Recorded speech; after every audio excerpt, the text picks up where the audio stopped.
Good on, folks. Getting ready to rumble here.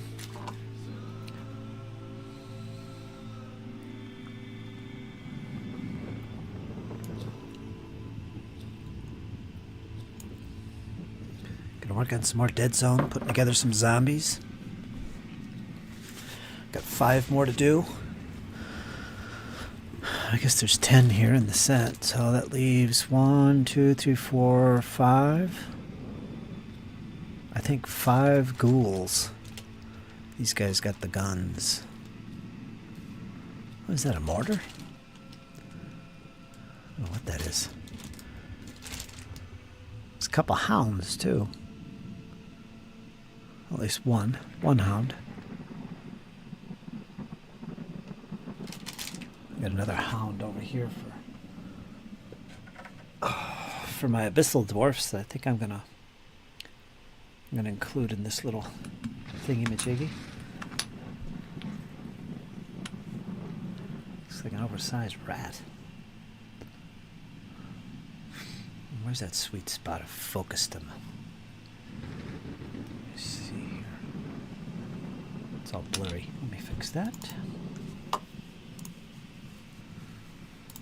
Find our little focus point here.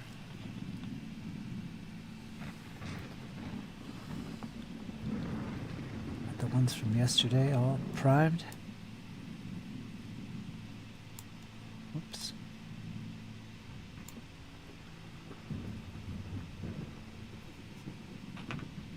Primed and good to go. Again, we're going to be using speed paints, which I'm new to. Still learning how to use them.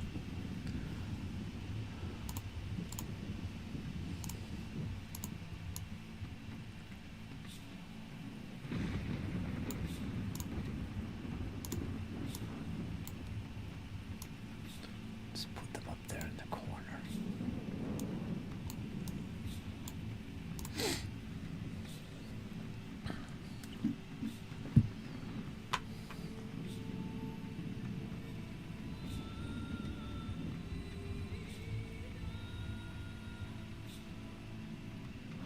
Plague hounds.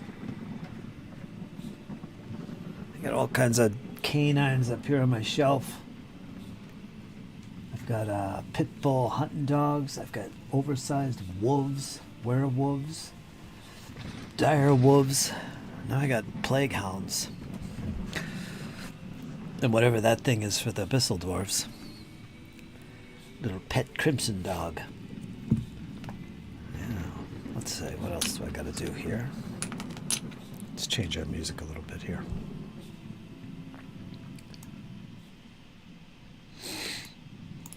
Hail Freya. Of course. We're going to put on some Teller of Tales for you guys. Little ambience. Which means I get some Spotify today.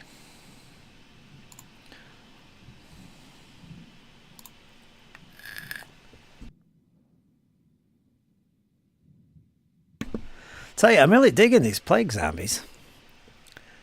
Getting more and more into them. I can't wait to get to these ghouls. They look like a much huskier fellow with some cool weaponry. Lay down the heat.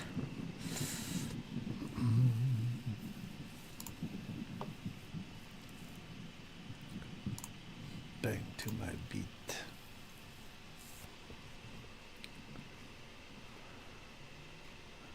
Okay. Let's see. I got the torsos. I need 5. 5 legs. Got 5. Got a pair of arms here from yesterday that I'm gonna use. I think I have to clean that yet.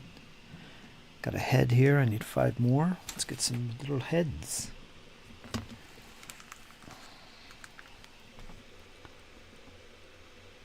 I like the helmeted ones.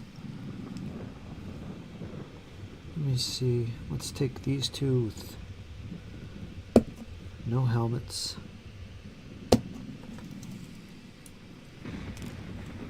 Getting the sense you can interchange these as you wish on the models. But it does look like they're kind of meant for certain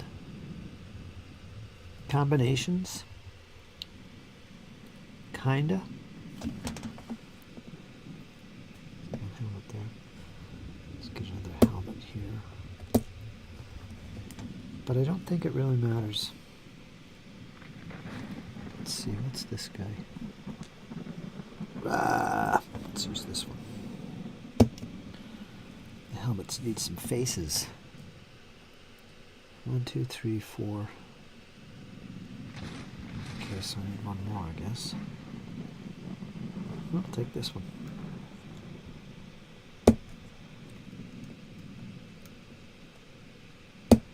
They don't leave you with much to spare on these sprues. Pretty much use everything. You might have some leftover arms. Some torsos, I think. Yeah, you're going to be left with 2 torsos. So I have a few things left.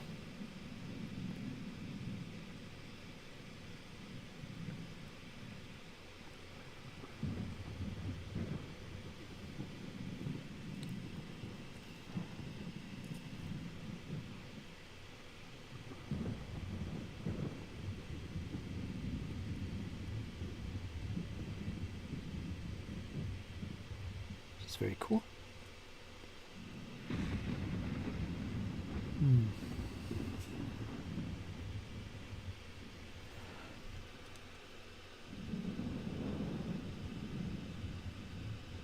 I think I'll use this instead of this. It's a weapon with hands attached.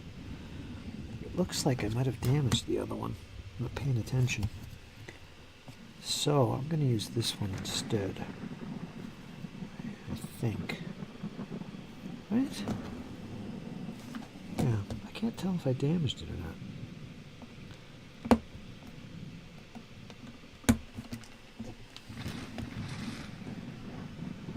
No matter. Feel free to say hi, folks. Let me know you're out there. You can hear me nice and clear. Everything seems to be okay. Got my cafe here. Oh. Hopefully we won't have a long-ass session like yesterday. 6 hours. Pardon the French, but yeah, that's a bit much. I did that last week, too. Turned out to be the only stream I did. That wore me out. That's enough for the week. Imagine I would do these maybe 2 or 3 times a week. Or once.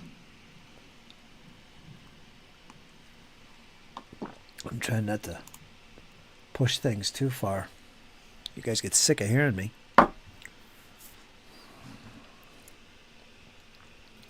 Let's see. Did I get all the heads here?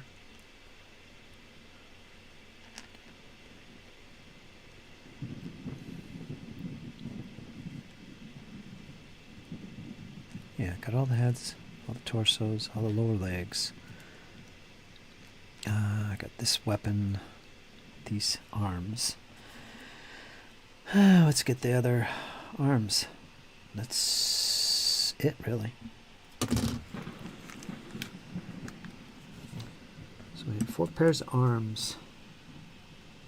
These are kind of lined up where they are meant to go with each other. You can just look at them and see what matches. Again, I don't think it really matters. These are plague zombies. So they're kind of mutating zombies. It's pretty crazy.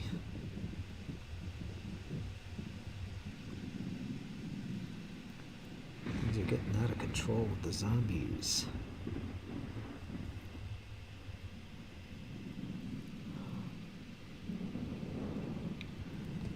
What's this?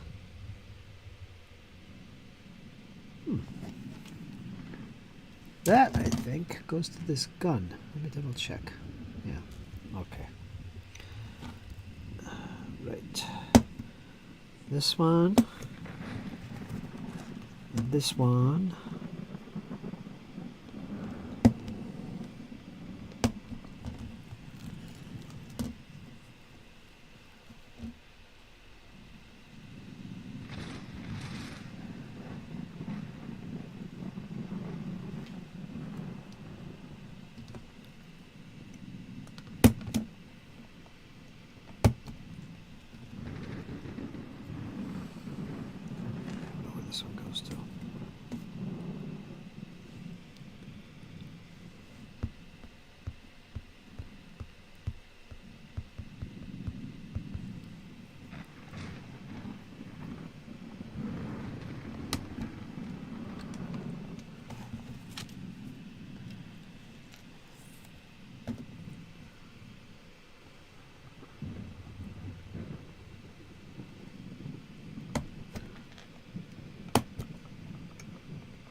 more pair of arms.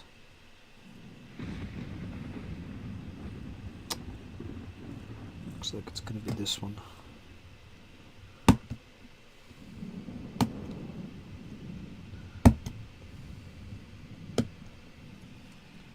I guess I didn't want to use that one. Some room on here for conversion too, I'm noticing. If you want to get wacky and crazy. This will be a, I don't know, some of these factions I'm going to build up to Firefight status, because why not? I can. I don't know if it's going to be the plague. Maybe. I'm digging them the more I work on these little guys.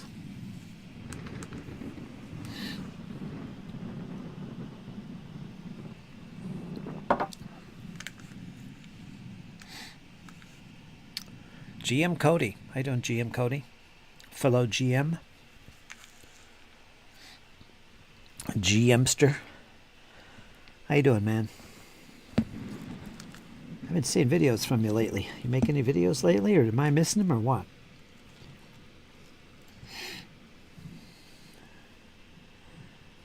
Let's see. I'm all set to do some cleanups. Now today, I'm not going to take 6 hours to do 5 figures. I'm going to focus. I'm going to focus.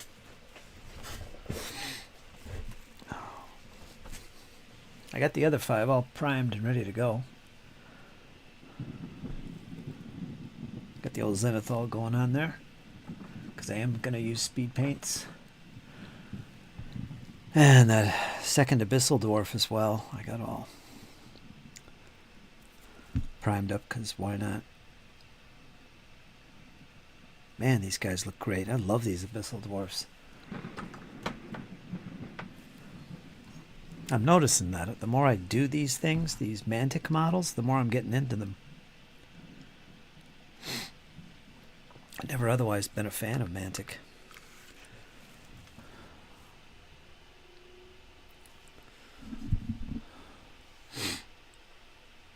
How you doing, Paul? Oh, I'm surprised to see you tonight. It's kind of late for you, isn't it? 1 o'clock or something? No, it's not 1 o'clock.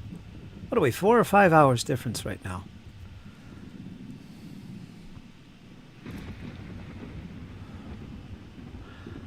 I have not made a video this week. I'm going to try to get one out tomorrow. Did you make a part 2 to your Renaissance rules?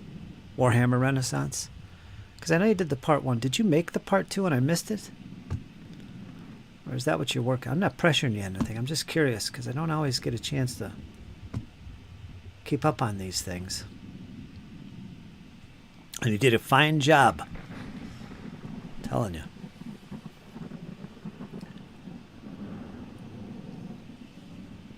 Tomorrow night. Sorry I can't join you tonight, but it's after midnight and I'm already in bed. So that's what I thought. I always comment about your post before I read the post.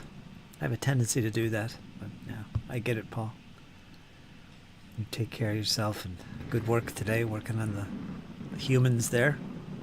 Human slavage going on. Yeah. Nasty scavenses. Doing well. Working on basing the gobos. Good, good. I have not. It is the next one. There you go. All right, I didn't miss nothing. That's good. I'm going to light up my candle here. Which means I have to go in the other room and get the little light. What is this anyway?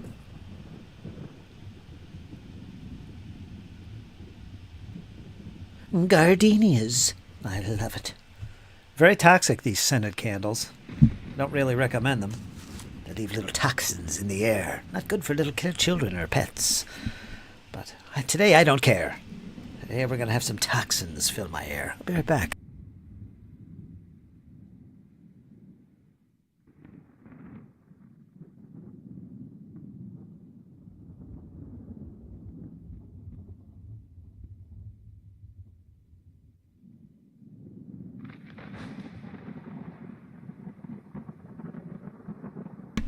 Gotta learn to make our own scented candles. That's what we do. Be organic here, right? I'm all about that.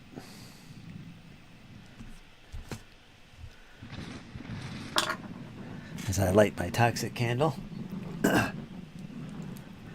Toxicity. Alright, so we got that kind of going there. Let's put it off the side. Catching my books on fire. I don't know. Maybe lower this down a little bit.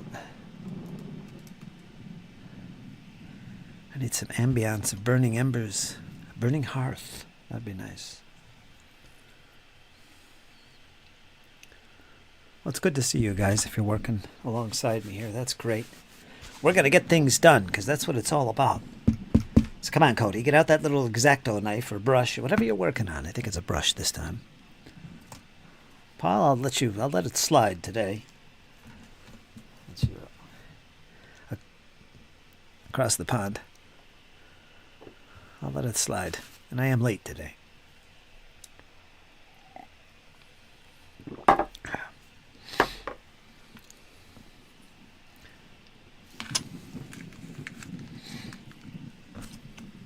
Let's zip into this. Oh, jeez. Working on these plastic bases again. Let's clip the chunkier bits.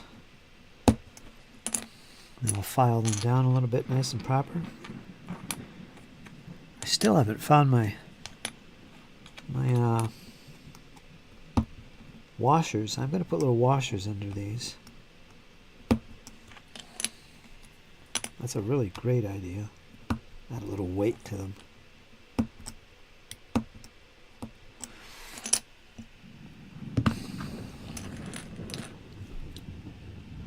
It's the only drawback to the plastic models. They don't have a lot of weight to them. And I'm not fond of that. They tip over easy. They slide around. It's plastic. I don't like it. I like my models to have a little bit of heft to them, like they feel like something meaningful when you're moving it around the table. Like if you're playing bolt action or something, like Flames of War. Those little plastic tanks, they don't feel it like a tank. It feels like a little toy or a feather moving across the table. It doesn't feel right. So I usually put some kind of weight to them. Usually. Just feels more satisfying to move them around the table. Get ready. Here comes my big tiger. My tiger Katza. It's coming to get you.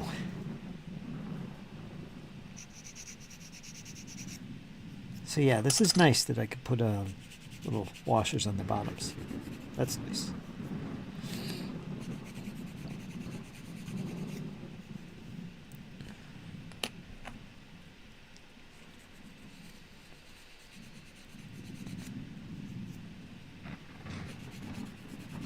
So I don't think I'm going to begin the painting process.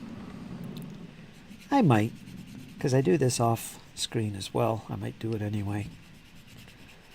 But what I would like to do is get these all put together, primed, before I start painting them, because there's not many. Like a dozen guys, something like that. So do them all, and then paint them all at once.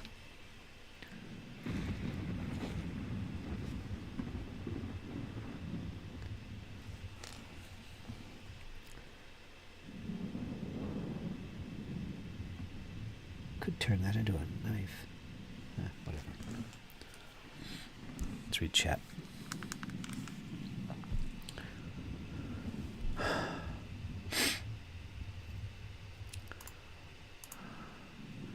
Have to wait on this sand to dry. Wanted to prime some more models, but my wife's squirrels are still roaming on the porch. Her squirrels? I had a pet squirrel. Legit. Used to call him Monk because he was like a monkey. I got squirrels all over the place. That's probably what you mean. You get squirrels all over the porch. I got gray squirrels, red squirrels. One of my good friends is Squirrel. Squirrels everywhere. Okay, next I'm going to do the arms. Waiting for the sand to dry. Are you putting sand on the bases? Yeah, you are. That's old school. I used to do that too. The old GW way. You know, I realized back in my other house here, up in the attic, I've still got my huge mammoth collection of White Dwarf magazine that I collected through the 90s. Maybe the 80s, maybe, but I think I started collecting in the 90s. I had subscription at one point, and I've still got issues in wrappers, bags I've never opened.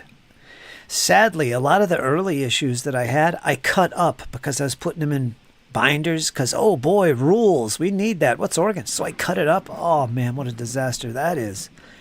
But I got to remember to haul them out of that house and bring them over. I got a lot of issues I never even opened. Not that I'm a collector or anything, but it would be nice to have them because that's going back, right? There's a lot of useful stuff in those magazines, making terrain and basing, painting. I perfected my painting skills because of GW and White Dwarf magazine. Yeah, I gotta remember to bring them over here.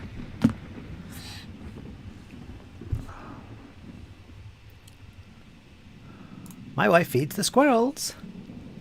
And basically they've taken over. I know that. Exactly. Old school sand. That's awesome. I don't know if I have any old school figures left that I've painted. Because I usually saved at least one figure of a collection. I do have like a skeleton. I think I have one of the night goblins. Spear dudes. I'll have to remember to bring it out and I'll show you. And I think he's actually based the way, you know, you're doing it with the grit and sand. He's got the red tunic, you know, he's just like the GW did it. I think I still have him. Yeah. White Dwarf. What was your first experience with GW games like for you? I mean, you're an American. Here's this UK magazine and games. What was your first experience like? Because I remember mine. Back in the AD&D second edition days, I was at the comic shop, and they did swaps and stuff. But they had all kinds of these games by Games Workshop, like Advanced Hero Quest, Titan Legions, Space Marine,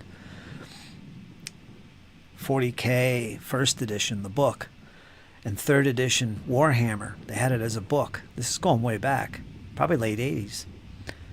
And all these other games that I never knew anything about. This is my first exposure.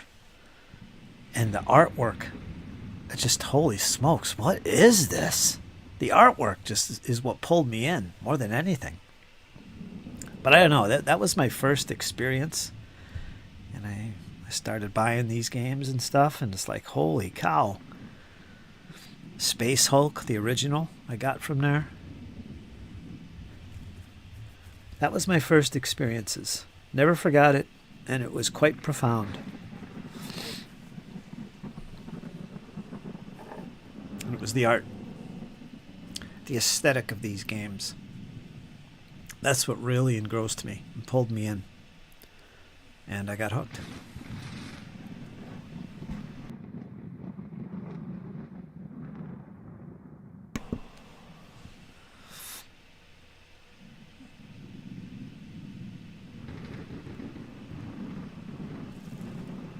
Stop daydreaming and clean up some arms.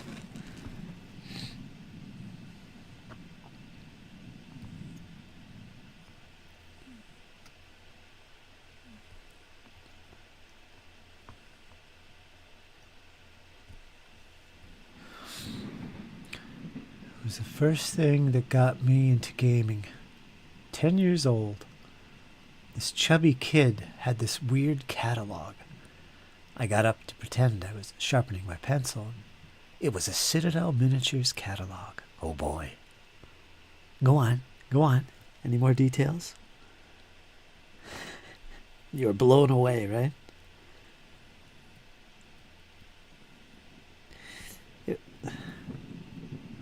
The art, exactly what got me. It was Dark Angel's Chaplain, I think. Yeah.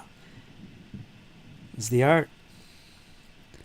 I'm a very visual dude to begin with. And I never seen anything like that up until that point.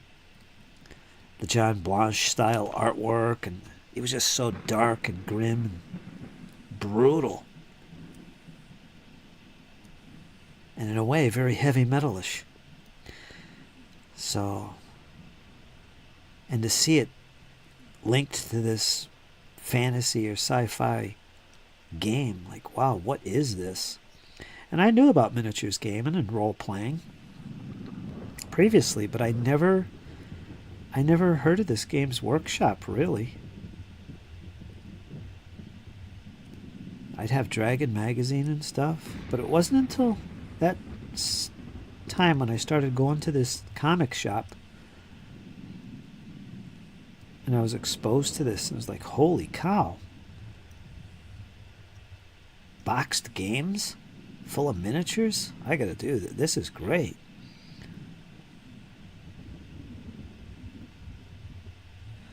I think GW was good at marketing themselves back then, for sure.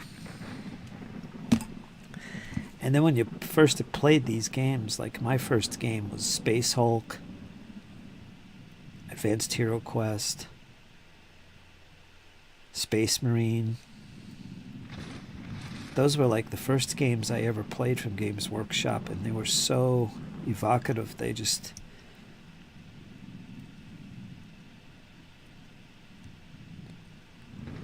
really pulled me in.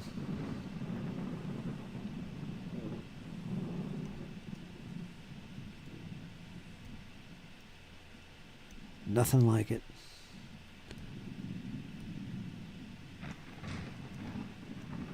And the rest was history.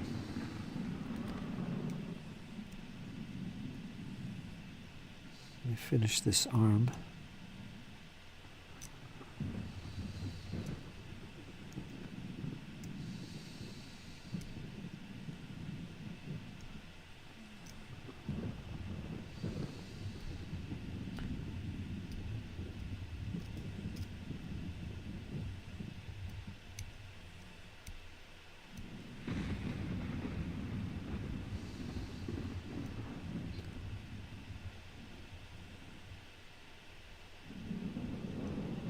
Jeez, come on. Right. Did I do this one? Yeah, I did that. Alright, those two are done. I was hooked for life. And that kid is still my best friend. How do you like that? That's great. He still plays?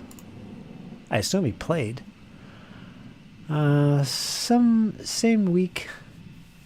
Same week he brought AD&D Monster Manual. It was a whole other wonder. Yeah. Played AD&D 2nd edition, did you? I got all my old stuff. I still have my Advanced Hero Quest, my 4th edition boxed Warhammer with all the components.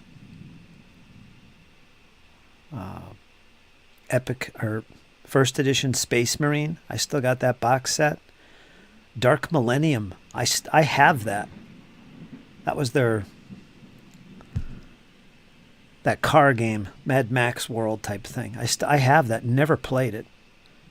I got it from that comic shop just because I could, so I have it. What else? I had the 1st edition 40K book, which I sold. I got from there. And then I have the 2nd edition box set of 40K. So I got that. And I got all the components and everything. And some of the miniatures in some cases. And so I still got all that stuff.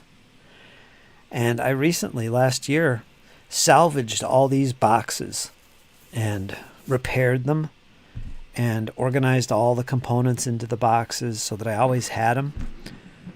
because, you know, at the time I didn't realize, you know, I better organize this. There's some value to these things. And I got them on display in my game room in the other room here. Stacked up on the shelves there. Yeah, those I still have. And Space Hulk. I have the Space Hulk. All the components except the miniatures. I actually intend to play that again. The first edition. Such a good game. Remember Dark Future? I never played it. Just seemed corny. But that's not fair though, because I never gave it a chance, so I can't comment on it. Dark Future, not Dark Millennium.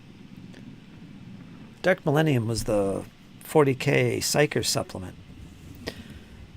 Dark Future is what I'm thinking of.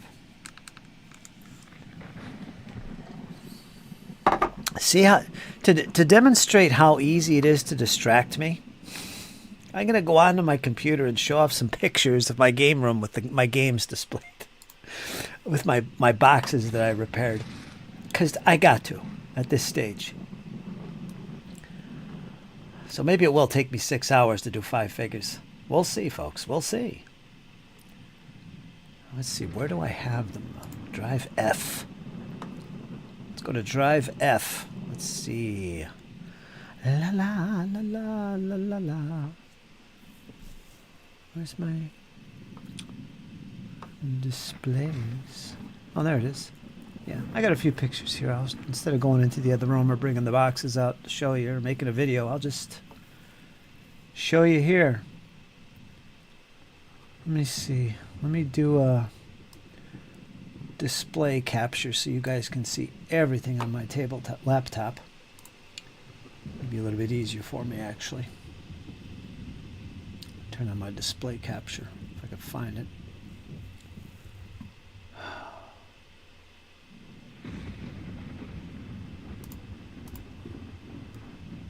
It'll get a little funky here.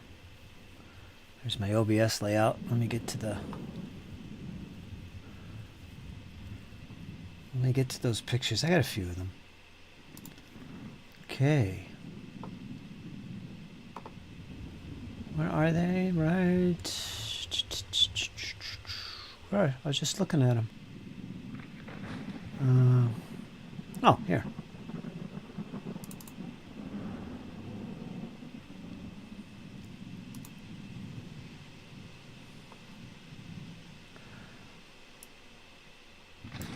You see that? Yeah, so these are the ones I've managed to salvage. And I had everything. But this is the ones that I managed to salvage. There's Warhammer Magic. I just recently salvaged this. All the components are in it from Warhammer Magic. This is 4th edition stuff. The 2 supplements for Space Hulk, Gene Stealer, and Deathwing I have. Space Hulk is over here in the middle. The original 1st edition. I sold the 2nd edition. And we've got Titan Legions, and this right here, Space Marine, this is the 2nd edition. I have the 1st edition, but I don't see it. Maybe I don't have the box anymore. That would be unfortunate. But I do have the 1st edition Space Marine. That was probably the first game I played with painted miniatures. Space Marine 1st edition. Here's Warhammer 4th edition. That's the first box set. And 2nd edition 40K, which is the first box set for 40K.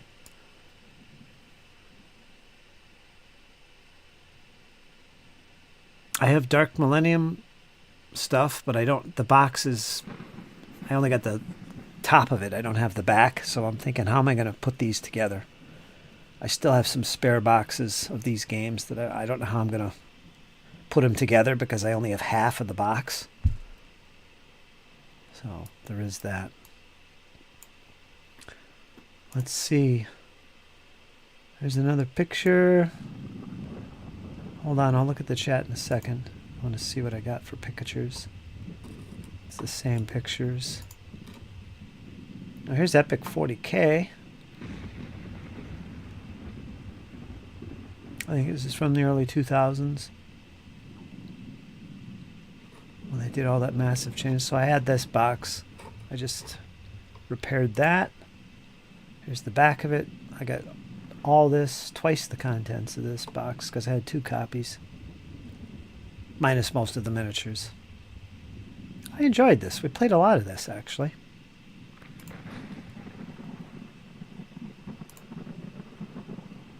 And that's it. Got some Flames of War there. This is a starter set I'm working on currently. Yeah, so there we go.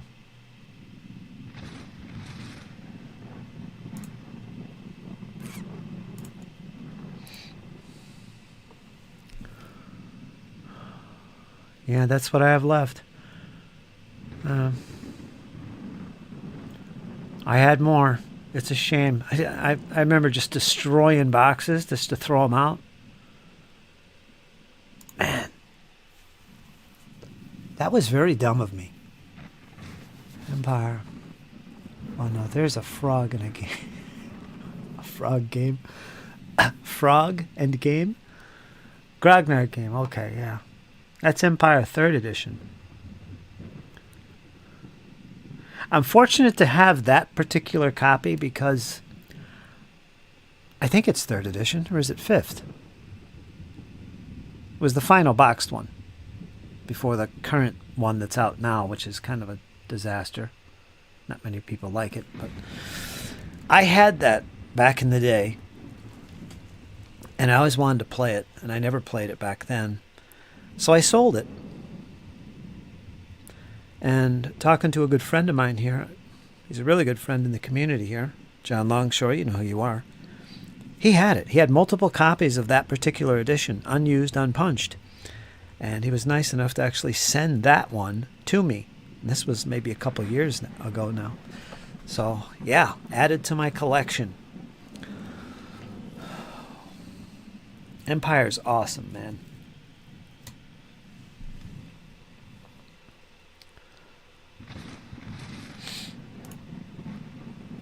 That was the version of Epic I played. Epic 40,000? Yeah. It was good. That was the one everyone complained about because they changed everything. Everything was based different.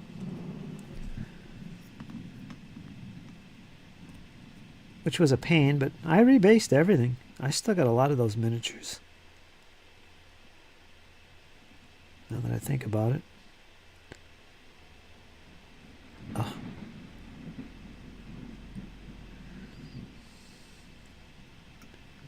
You know, there's a part of me. Again, we're talking about Old Hammer again today, folks. There's a part of me that really doesn't want to go back and start doing Old Hammer and collecting stuff. And the reason is because I had everything. I literally had everything. I used to sell this stuff. I had a little mail order business back in the day. So I had almost everything, and a lot of it was painted. We had some great games. We had a group that played and everything. And I got rid of it all. All my collections, everything.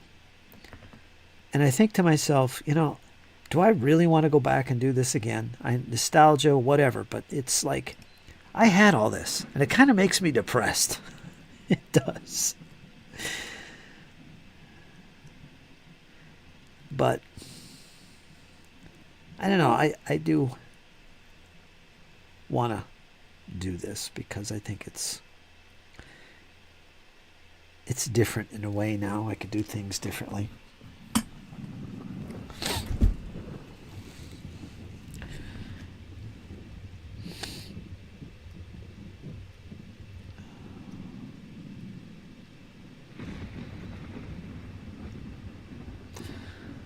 I'm just reminded what a fool I was. I was a fool.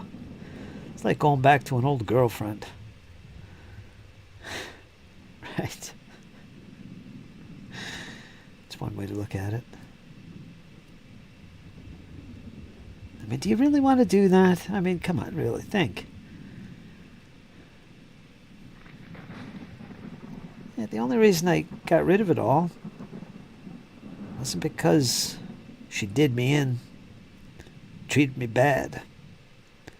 Nothing like that. It was more like me just moving on and having other interests, you know, finding some new ladies. So it's really my fault.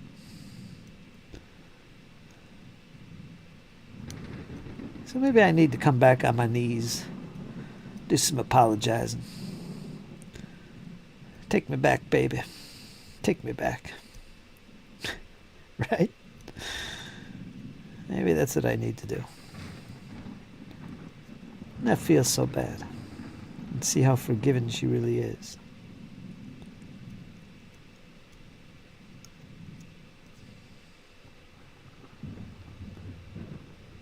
Let's see what I missed.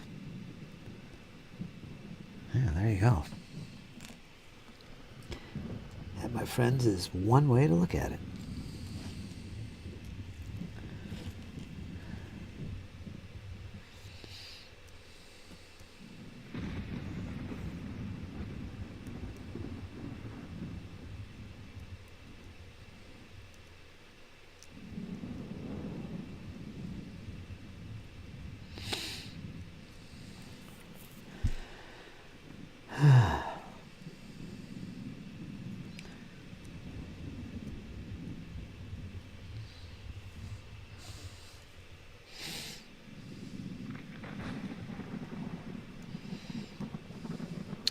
Max has a stream tonight, I think. I usually don't stream when he's doing his thing. I haven't talked to Max in a while. Max. Oh, wait a minute. Oh, he was going to have Squirrel on there. Oh, maybe I should peek over there while I'm streaming here. That's right. Squirrel was going to be on over there. Damn it. I got to do this.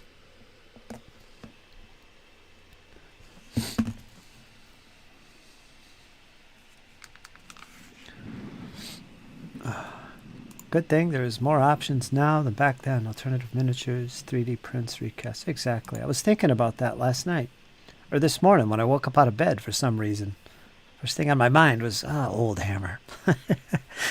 And I was thinking about all the different manufacturers outside of 3D printing and STLs. Outside of that, which there's a lot.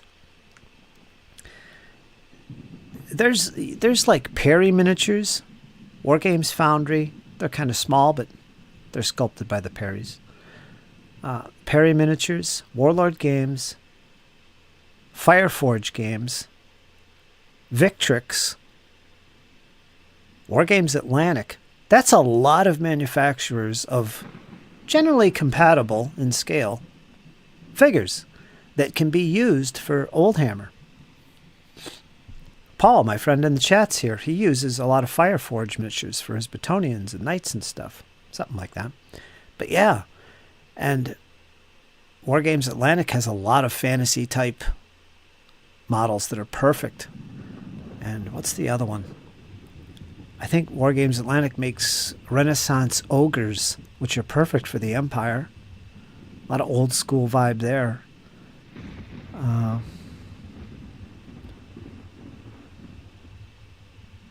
And one of them, I think it's Victrix,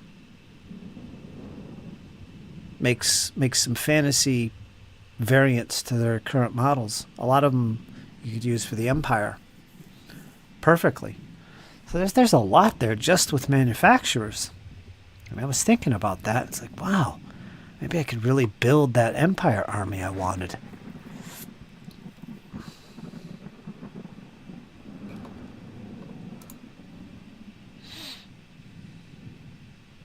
Yep, same with me.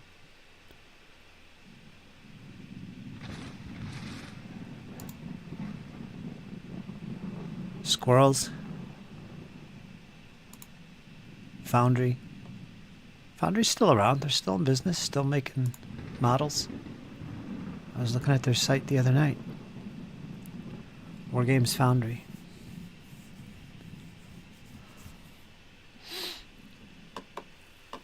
Their figures are a little bit smaller, though.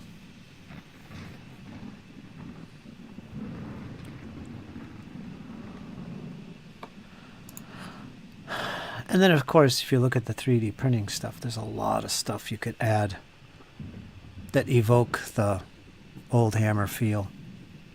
Like you, I play things up besides that. But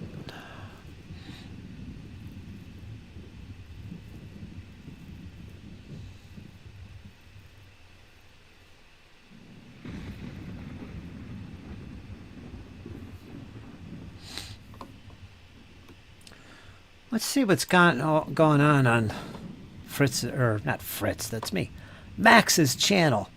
I want to check out Max here. Squirrel's over there. I'll put it up on the screen here. Mute it so I don't get in trouble. I wouldn't get in trouble. I gotta find him. Maxapod. I love Max. Where is he? Where are you, Max? He's live. The price you didn't plan for. Tabletop RPG burdens revealed. Okay. Okay. Oh, there's Squirrel.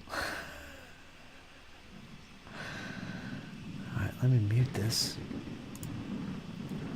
Let me mute this. Let me...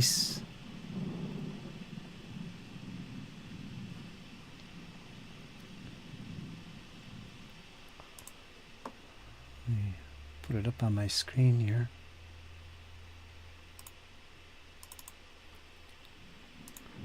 Where are you, Max? There you are. I see you.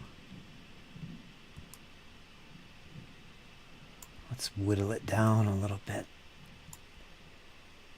Make it look like that. There's Squirrel chattering away. I see ya. I see what's going on with you jabronis. Put them down in the corner there.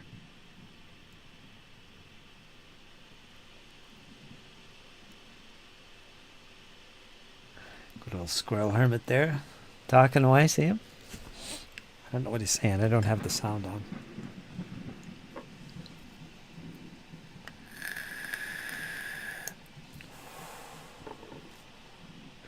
Foundry still has a lot of sculpts from 80s Games Workshop. Yeah, they do. Yeah. You could find them. They're easy to find. Just Google War Games Foundry. They're still in business doing stuff. I think the founder, Brian Ansel, I think he passed away last year or the year before. But it's still up and going.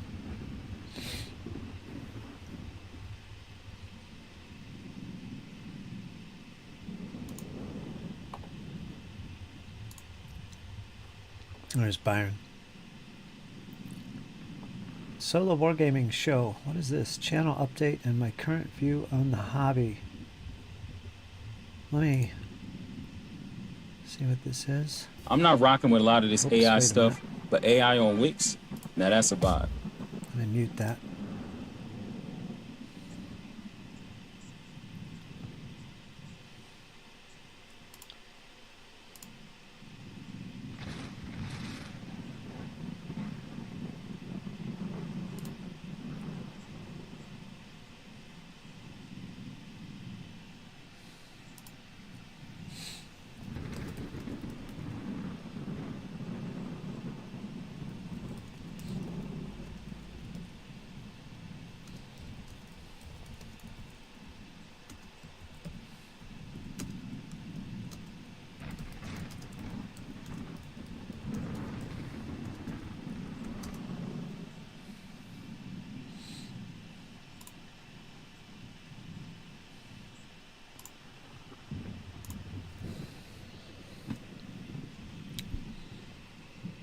On the game of...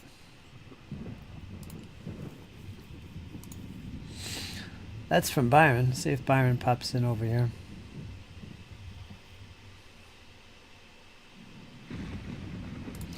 I feel bad I'm missing Squirrel's appearance there. Adding some class over there. Got Malachi. Zonalar. Don't recall Zonalar.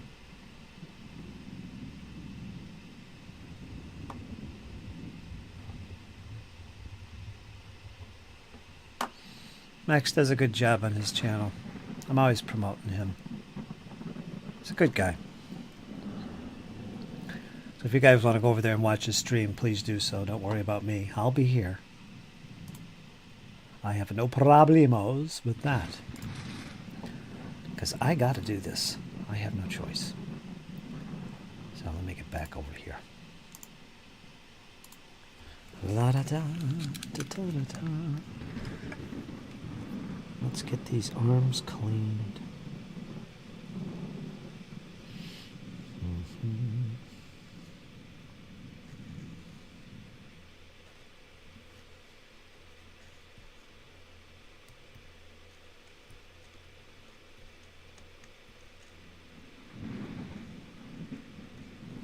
Because it has to be done.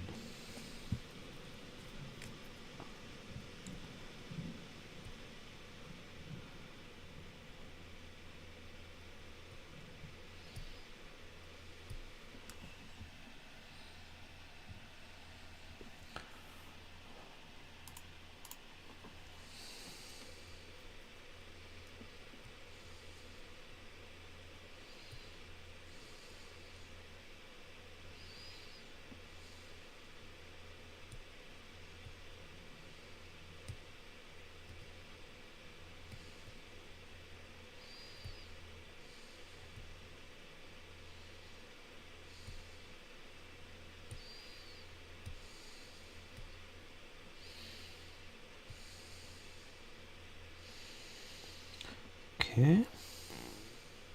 Let's see, did I do this one? Yes, okay. One more pair of arms.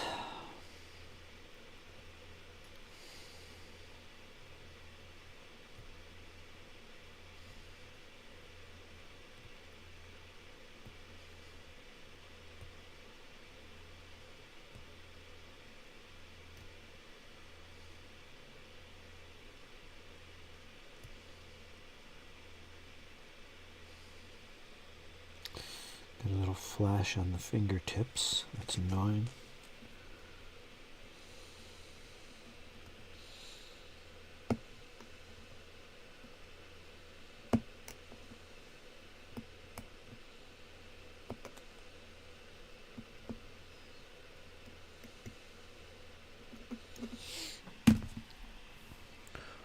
Let me go back over and check up on Max.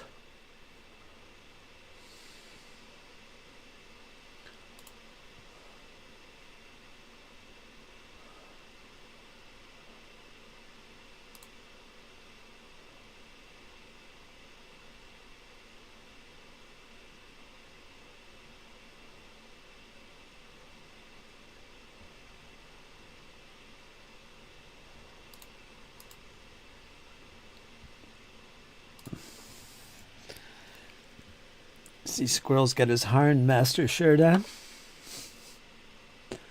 Of course he does. We know where his flag has been planted.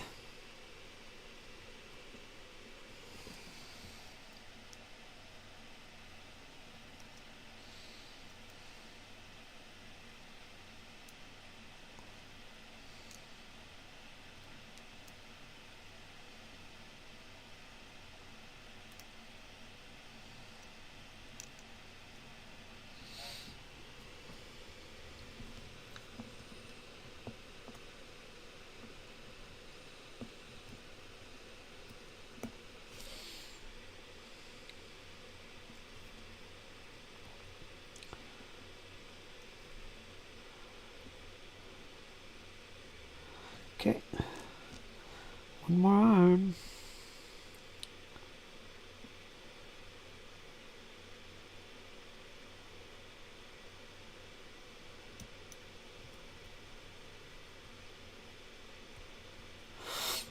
I'm going to cut this wrench out of this guy's hand because I already got a guy with a wrench.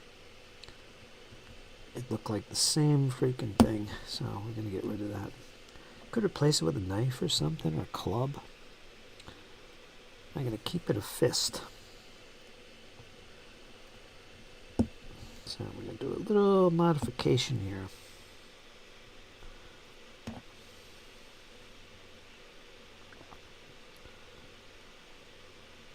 That's right, I got a fresh supply of green stuff. I could actually do some sculpting if I wanted to here.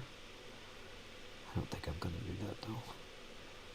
Not on these guys, I just want to get them done. Don't want to get fancy.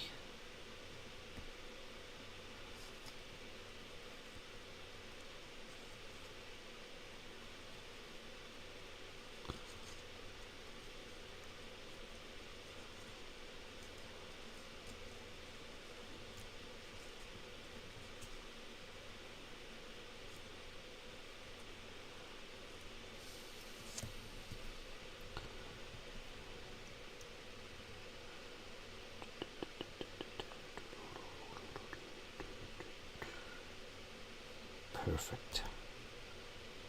There we go. Little X-Acto knife. Sculpting. Cleaned it right up. Now it's just a fist.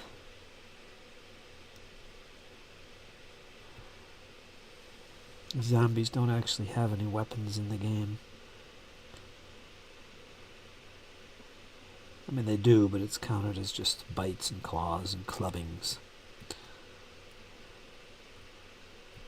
Which makes sense.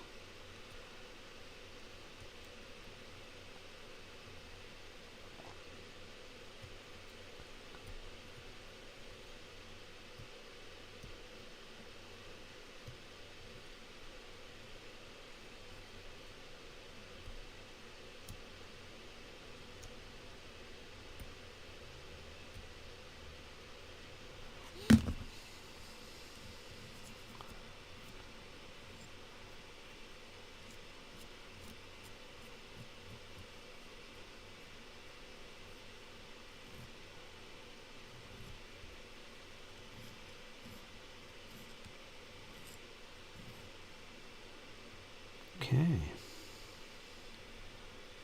Got a little bit of flash there. Well, this arm in particular has a little bit more going on.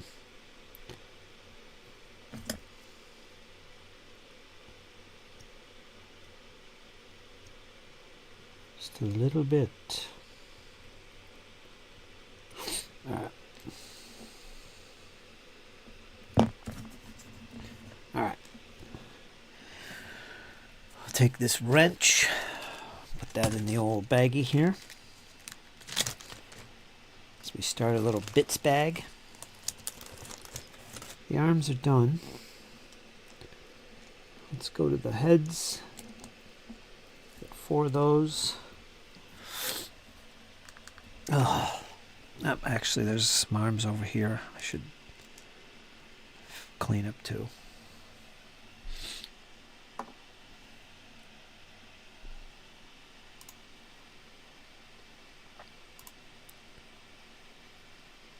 Fine. All right.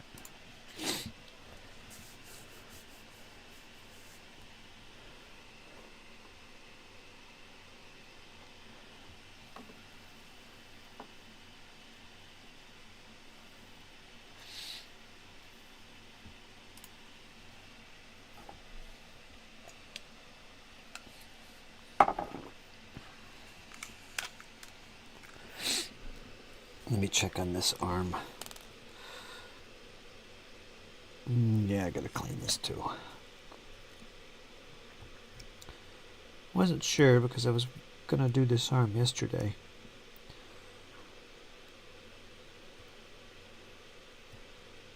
These arms are special because they're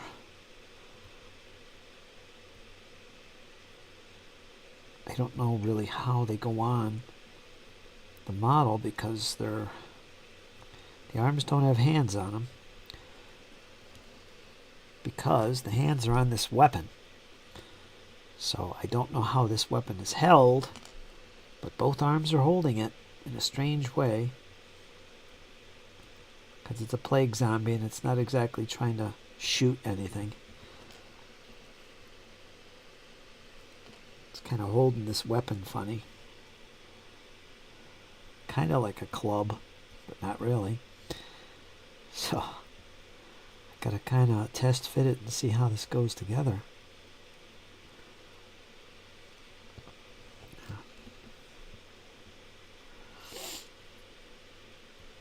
So we're gonna find out what he's about.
Almost.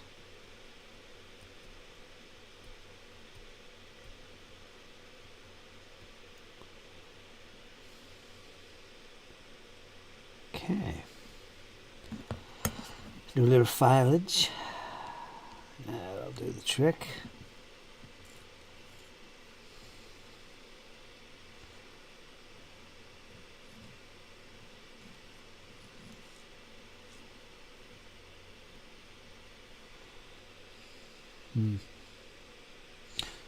All right. I'm not sure which torso is appropriate for that either, so I don't know. Maybe I should look at pictures, maybe. Let's do these heads. Look how tiny that is. It's a little face that goes inside a helmet. Man.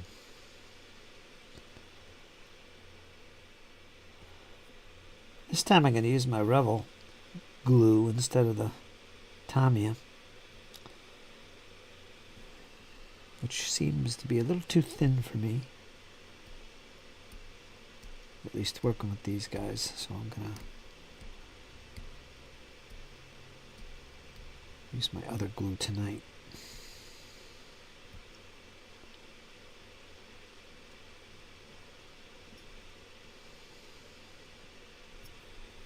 This guy's got a big open mouth. He's screaming in horror.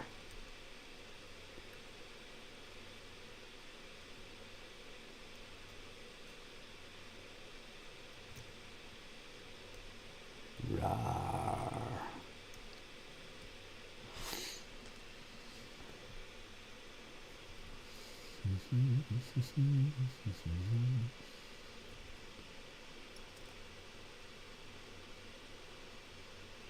But we're going to get these 5 done tonight. And I'll get them all primed up by tomorrow. That leaves us with the leader figure and it's either 4 or 5 ghouls. Hoping it's 5. Looks like 5.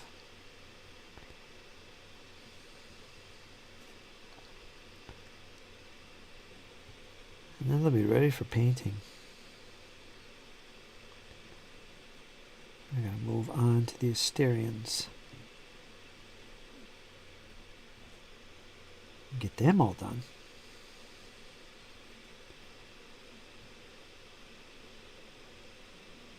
And we've got a load of terrain to do. We can do all that. That'll be easy. Painting on those goes quick. It's the cleanup. And prep. It's time consuming with those.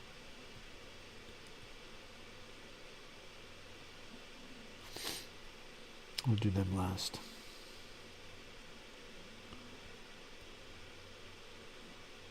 Then we're good to go. Have some games. See how this game plays.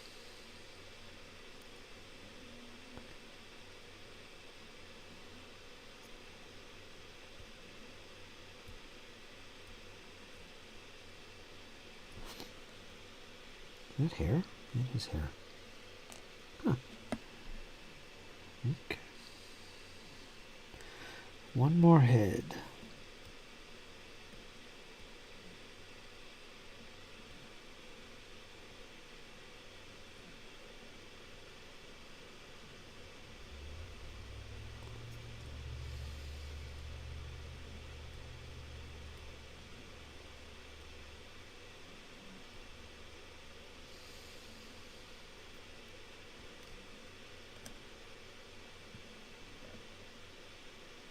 Okay.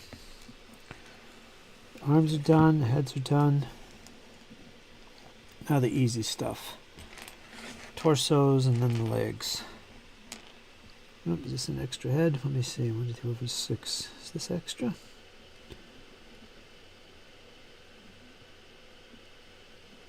No.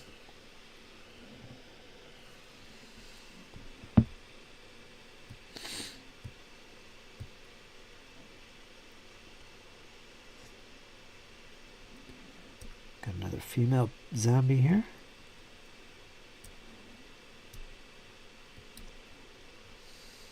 Excellent.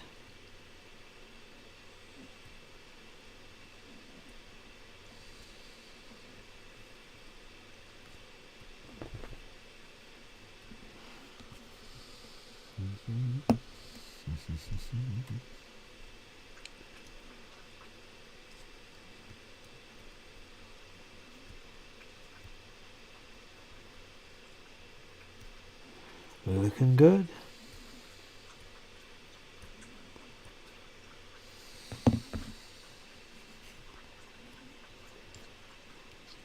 Smooth that out a little bit where the arms go on to the torso.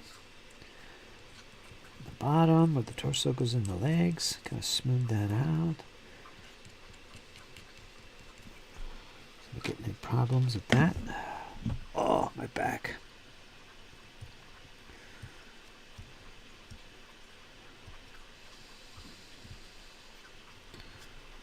This is a dude. He's got some armor. These guys are obviously ex-GCPS dudes. They've succumbed to the plague.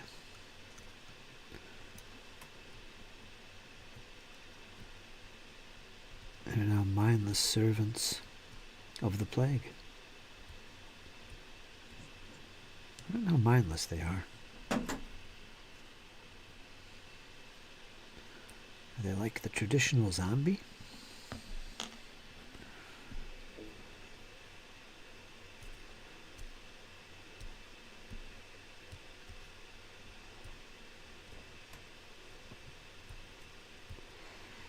I don't know.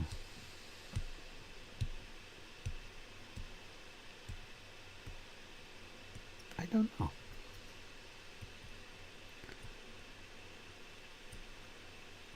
To reread stuff.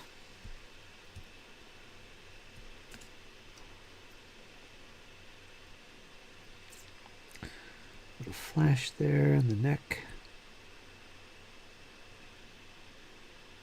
Smooth that out with the headsets. That's good. Got 2 more.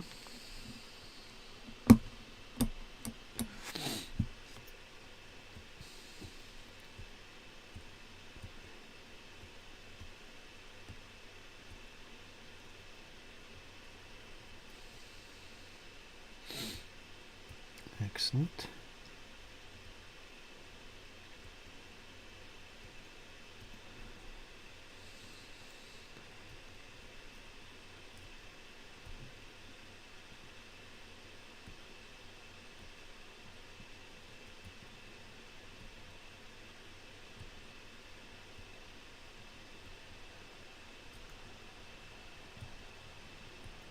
Now, easy cleanup on these guys. Not a problem at all. There's not much flash. A little bit of a mold line. Barely see it, but you need to take care of it. That's about it. Not much flash. Might see a little bit on fingertips. There's a lot of open hands here with these zombies as they're reaching and grabbing, clawing. Might see a little bit of flash on those fingers. Nothing major.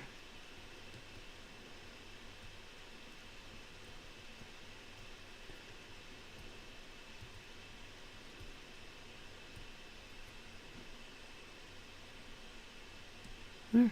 So that's all them done. Now we'll do the legs. Let's check in on Max for real quick and see what's going on. How you doing, GM? What's going on over there? Let me take another look at Max's stream, see what they're doing.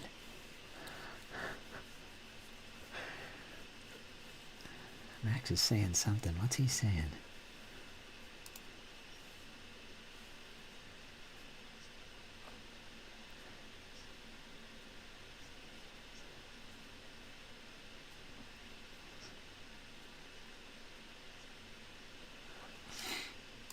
Okay, Max is getting into it. They're perceived. I'm going to go over there and heckle them in a minute. Hey, nerds, what's going on? What is the other faction in the starter? This particular starter, because they have a bunch of them, like 3 of them, I think. They sell them until they go out of print, and then they make a new one. This one, I think, is the latest, and it is... I forget the name of it. Akura 4, the Assault on Akura 4. And the faction is Asterians, which are like the High Elves. Space Elves, rather. They're kind of cool. I like Manic's take on them. All these factions, making them a little bit unique and different from what we're used to, like with 40k. But there's those guys, the Asterians. And the other one is the Plague, which is what I'm putting together. And I'm liking the Plague dudes. I'm liking them as I get along here.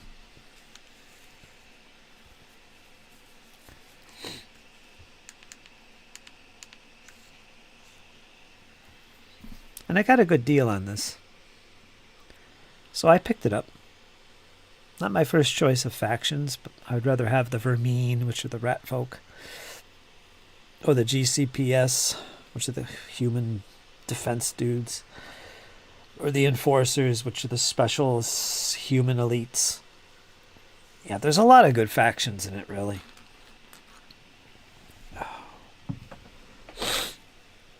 The Forge Fathers, which are the space dwarves. I like all those. But I got this because it's what was available and it's a good deal, and you get the terrain, dice rules, and all that stuff.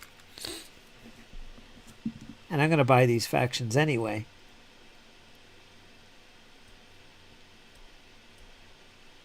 The cool thing about it is the starter boxes for each of the factions, they're not expensive. At $30, I think $40 is the most I've seen. And then once you have that, they sell booster boxes. So it's actually set up pretty cool. Very accessible game. And that all prepares you to play Firefight, because all this stuff crosses over to Firefight. So to answer your question, yeah, it's the Asterians.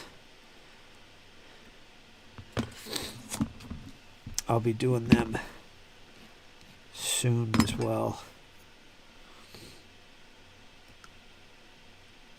I'll be cleaning them up as I paint these zombies.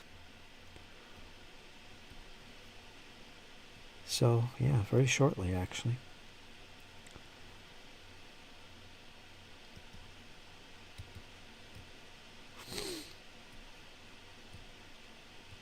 Da-da-da-da, da-da-da-da. Okay, take a little file to the creases. Make those lines disappear.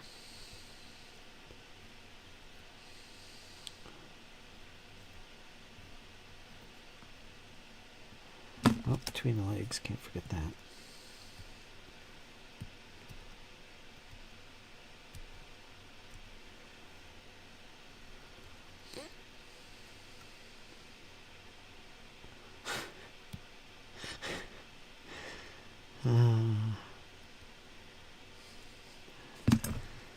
definitely file this off a little bit. I like how their foot is just on their tiptoes and stuff. I want more contact on the base. I don't want little tiptoeing going on.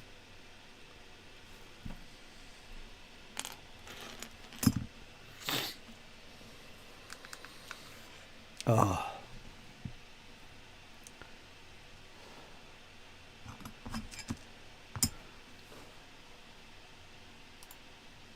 Check this.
Uh-oh.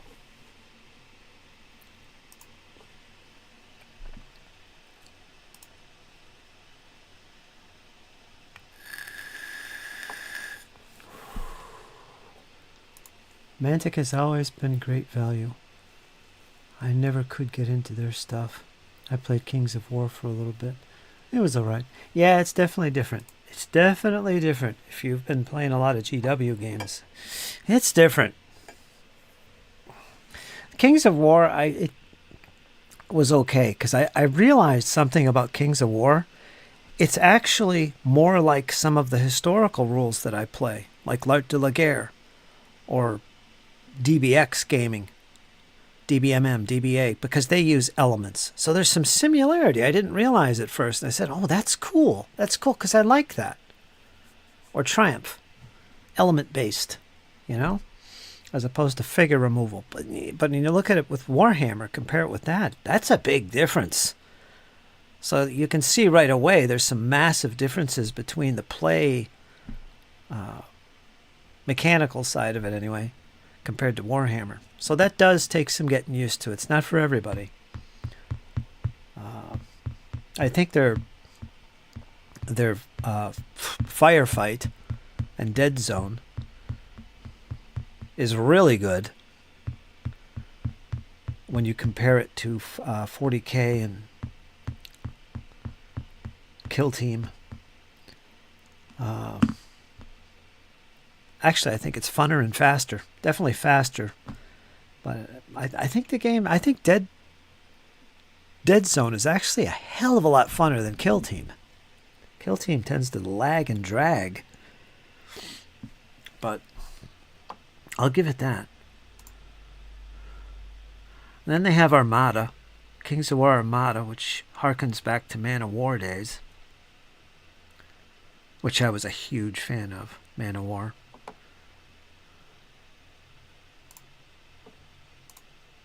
Sad to see that game disappear after only one run. But you can't beat the price. Yep, you can't beat the price, and it's all their games are accessible, and I like that about them. The quality of the miniatures are getting better, and they take into account 3D printing. They have a whole section for 3D printing that you can get the STLs for a lot of their stuff, so that's good. They got Dungeon Saga as well, which is like a Warhammer Quest thing. So they know their audience. They know where to go and the types of games to provide. Their audience is essentially the GW crowd, really, an alternative. And I think they do a good job at it. And it's cheaper, more accessible. So I like them. I like them a lot. I consider myself, at this stage, a big fan of Mantic compared to GW. I don't buy anything from GW anymore, and I won't. Much like you said, it's too freaking expensive. It's too corporate and commercialized. It's just... But I love the lore. And I love the older editions of the games. And that's where I think I sit right now. Armada looks cool. I'd play that. I always wanted to play Man of War. Oh, Man of War was great. My mighty dwarf fleet never saw a victory in its lifetime. It always ended up at the bottom of the sea. But I loved it. I loved it to death. And I'd play them again relentlessly. I think I actually won one battle. It's a great game. I loved it. Easy to get into. Wasn't too expensive. Had everything you'd expect from Warhammer. I had all the fleets. Not all of them painted, but I had most of them. Dwarves, High Elves. Was working on a Skaven fleet at one point.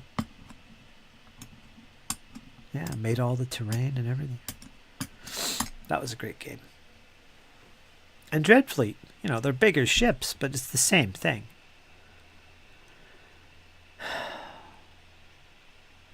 Mechanically, I think that and Black Seas by Warlord Games, if you know that game, they're almost the same system. Black Seas and Armada are the same thing, essentially, except one's fantasy, which is interesting.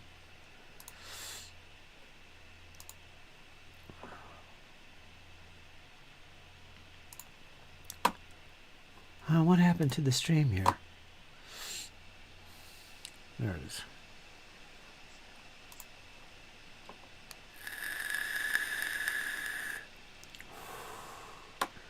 Let me see. I left a comment over there. Got a little shout out from Streamlabs. Blah, blah, blah, blah, blah, blah. And of course, Max Leal puts pineapple on pizza.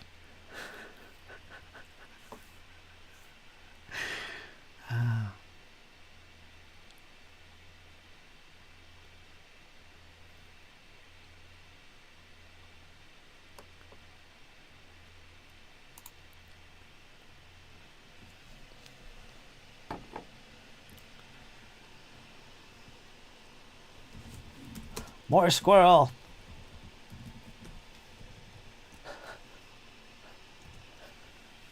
Max is going to think I'm drunk.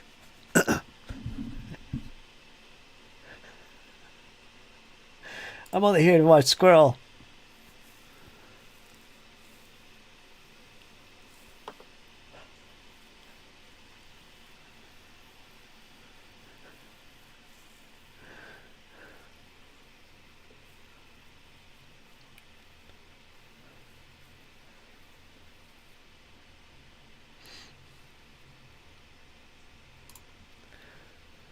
Zonalar. I don't know him. He's a cool guy. Anyway, let me get back to my stream. Get distracted by Max and his nonsense. Black Seas. It's pretty fun. Oh, well, there you go. You should be able to slip in Armada pretty easy. I want to get into some Black Seas myself. I've got a whole bunch of the frigates and brigs. A whole bunch of them to begin with. I don't know where I got them. A friend sent me some of them. I remember that.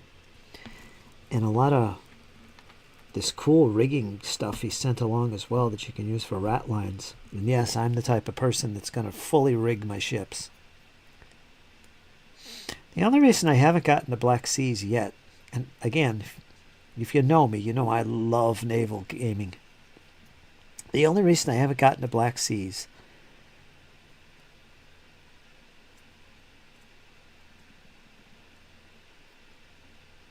is it's not my favorite period.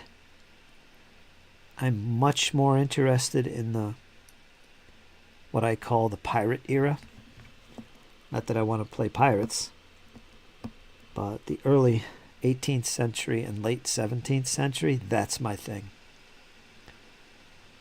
during the Williamite Wars and all that stuff. I love that stuff.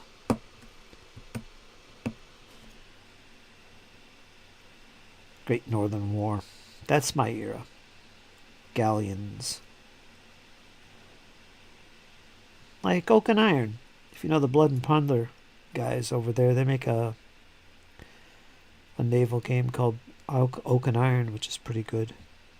Very gamey, card driven and all that. Really good game. Small footprint. 1/600 scale ships as opposed to 1/700 scale ships for Black Powder or Black Seas. Yeah, it's the only reason I haven't. And granted, I could use all those ships with my board games, like Flying Colors. Oh man, that's something I want to try. Let's play Flying Colors with miniatures.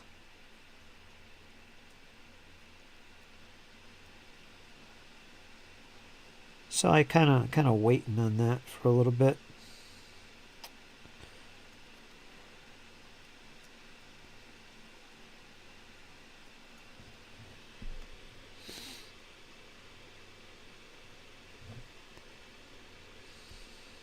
So many games. Now there's a game coming out by Victrix, just announced, I think today. Called, I think it's called Pillage. And the promotions for it look awesome. As you'd expect, it's Victrix miniatures. And it's meant to fight skirmish battles, focusing on heroics and narrative and storytelling. For essentially ancients through the Middle Ages, the late Middle Ages. And its first focus is on the Dark Ages. Fall of Rome up through 1066, the Norman conquest, Battle of Hastings and all that. And it looks superb. So I'm thinking, this is right up my alley. Because I intend to do the Arthurian era in 28 mil. Essex, or not Essex, but Victrix would be a good source for that era. And here's a game to get you started. So yeah, maybe I'll get deep into that too. As I collect some Arthurian era miniatures.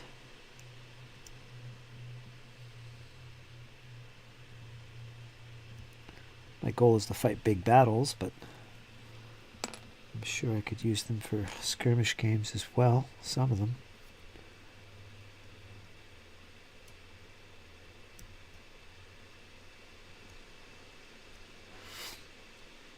For Triumph, which is the set of rules I prefer for big battles, ancients and medieval.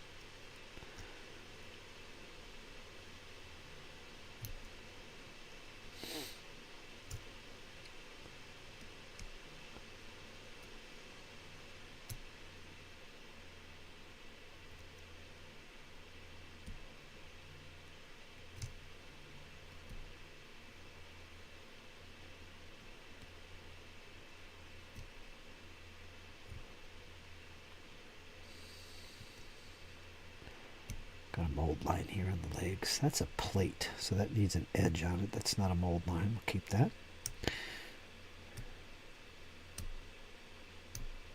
All right.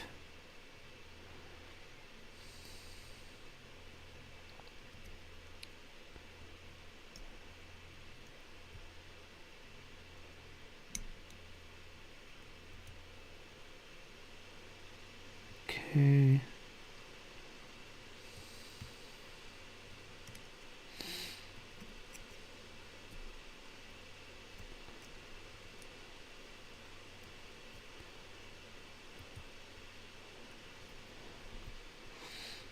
All right, need a little file here.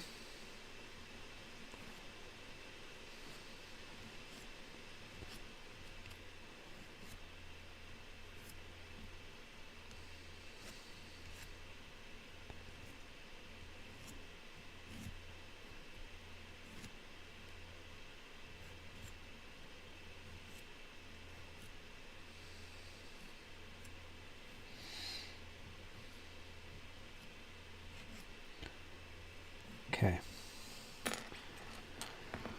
What are we at? This needs a little extra cleanup.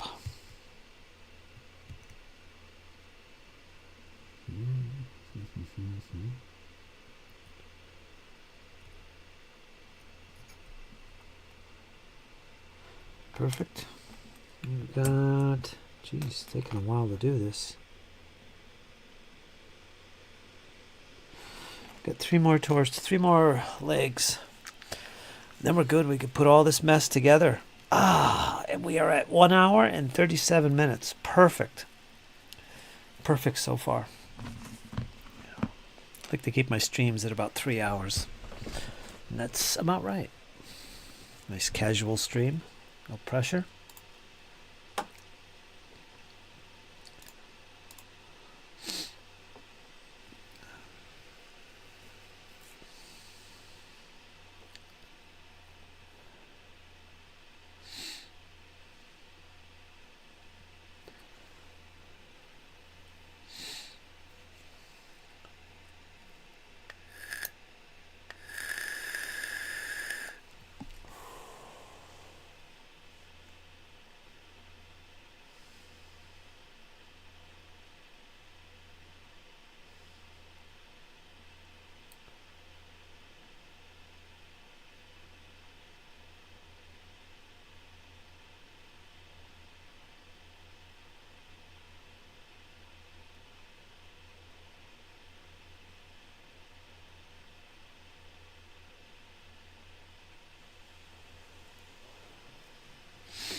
What is this?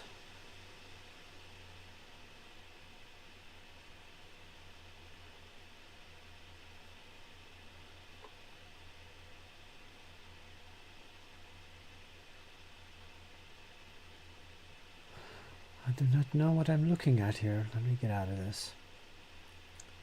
Okay.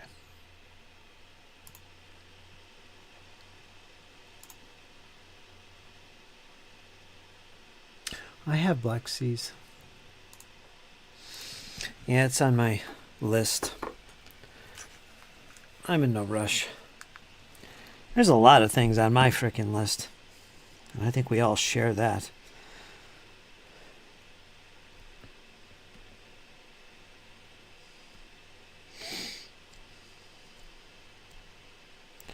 Just baffles me these days. There's so many games. So many games. Where do you even begin? It's ridiculous.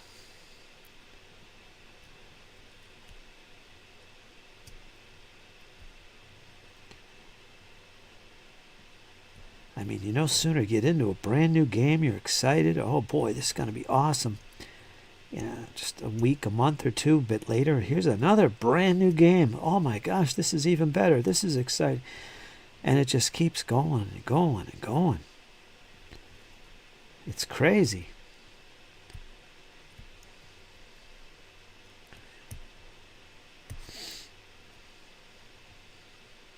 Like I just mentioned, Victrix and their newest game coming out in a few months. Which looks absolutely awesome.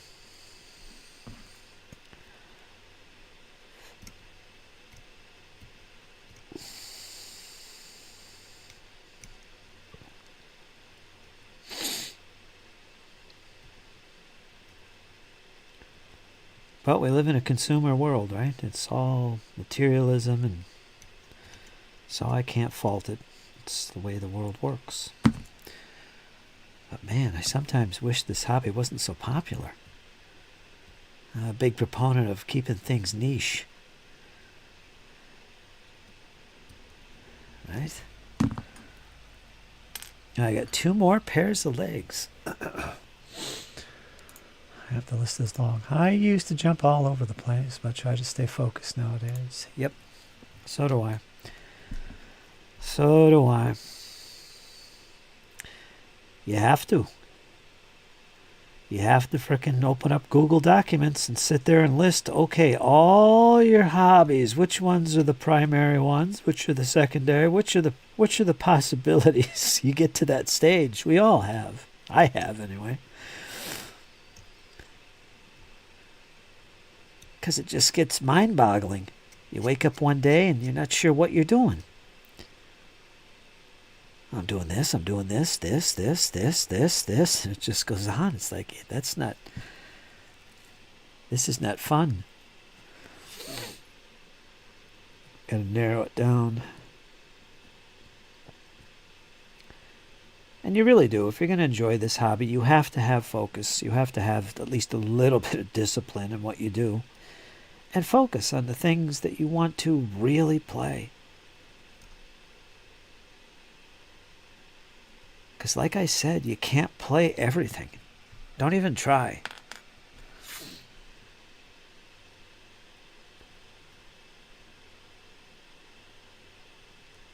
Just take your time. Don't impulse buy, don't get carried away.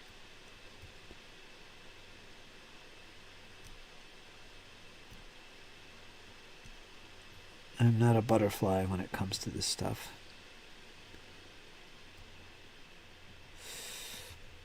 I try to buy figures or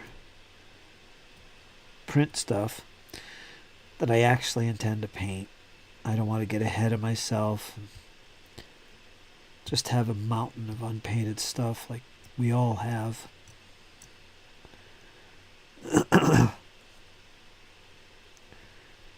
And just enjoy the process.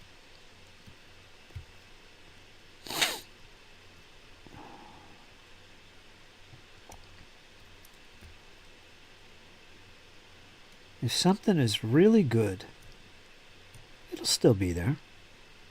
If this new game is really good, it'll still be there. It's not going anywhere.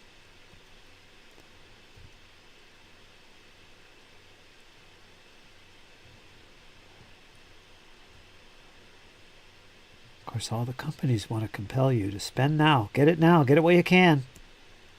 Going fast. Oh, it's on sale. You better hurry up and grab it. Grab it. You got all that to deal with, but maybe if you see a deal, grab it. But, don't be too fussed.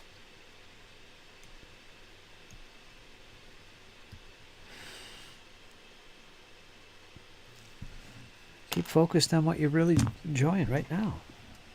Have some possibilities for future projects. Just enjoy the process.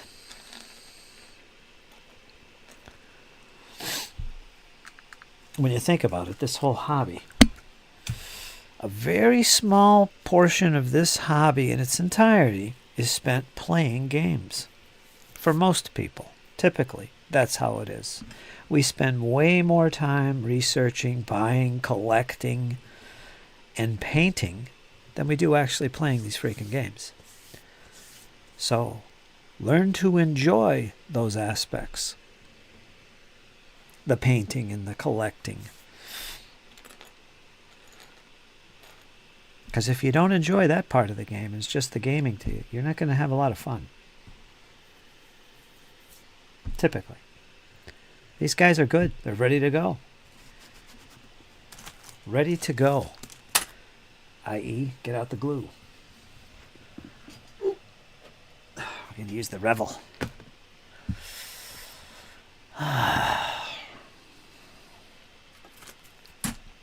So that's what I think, folks. Grain of salt. These are just my opinions. I don't know much. I'm a noob. I'm a big dummy, actually. So, grain of salt. Grain of salt. Cal. I was raised a pork child. How you doing, Cal? How's Max's stream going? Going pretty good. I've been peeking in over there. Because Squirrel's there. And he reminded me last night. I totally forgot it. So what do? We're going to stream right when Max starts. That's what we're going to do. That's how prepared I was tonight. But I got to do this, so I'm going to do it. I think Squirrel will hold his own quite well over there in the Max... Legion of Max. Legion of Max. That's what it should be called. I just collect paint. I just collect and paint. I'm sorry. I just thought you just collected paints. That sounds about right, actually, right? I left after a bit. Yeah. I see them. I got it on my stream here if I want. Right there in the bottom corner. We can see it live.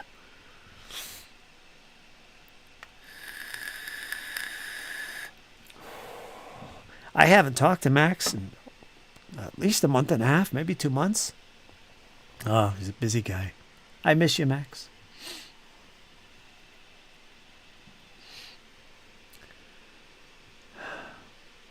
Anyway, I'm an hour and a half into my chat. Working on some plague zombies, Cal. Did 5 of them yesterday. They're all primed. I'm loving this speed paint. So they're ready to go. Boy, that looks crappy, doesn't it? It's actually pretty. It doesn't look like that. You can't see. It's on not on autofocus. Anyway, they're ready for the speed paints. I got 5 more I'm putting together today.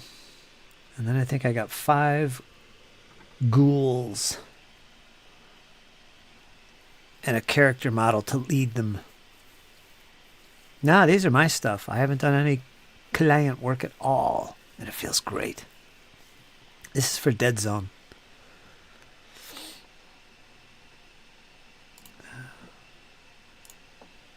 Mantic Games, which I'm quickly falling in love with. I love this game. I haven't played it, but reading the rules and watching videos, what a great fun system it is. Yeah, I'll probably make some videos on it. I think Jake is going to love it. How are you been, Cal, by the way? Everything okay? How's work been treating you now that we're in the early days of spring and summer coming up on us? Where's my coffee?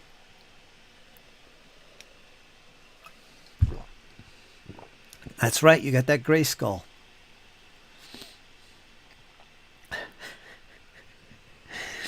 Don't you actually have the He-Man miniatures game? Didn't you buy that? Or was that somebody? I think it was you. I was never a He-Man fan. So it didn't pull me, but that's kind of cool that you can get a miniatures, essentially a war game, on He-Man? Well, Cal's got the dice tower. Look out. Perfect spring days for 3 days so far. Yeah. I miss California.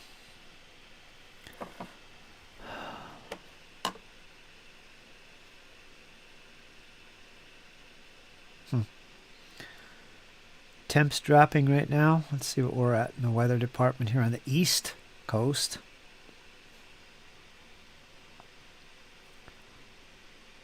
Where's my browser? Here it is. Gotta go to my other browser here. YouTube. Fritz is live. Yeah, I know I'm live. Let me get that out of here. Ah, boy, this coffee went right through me. We're going to get a little rain tonight around midnight. Just a little bit of rain, Cal. It's currently 50 degrees Fahrenheit. Going to drop to, what is the temperature low tonight? 45. So it's all right. It's a bit chilled. It's a bit damp feeling. And it's going to rain like crazy at 6 a.m.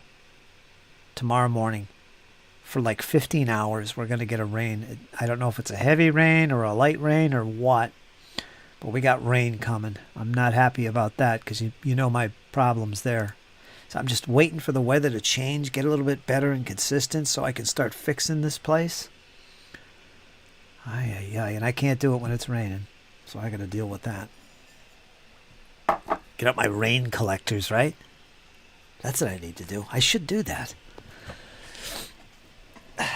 I will, actually. I'm going to do that. Problem with collecting rainwater. I don't know. I don't trust rainwater. Because you get all kinds of pollutants in there from the air. I'd rather just hike it out of the creek. Or the spring.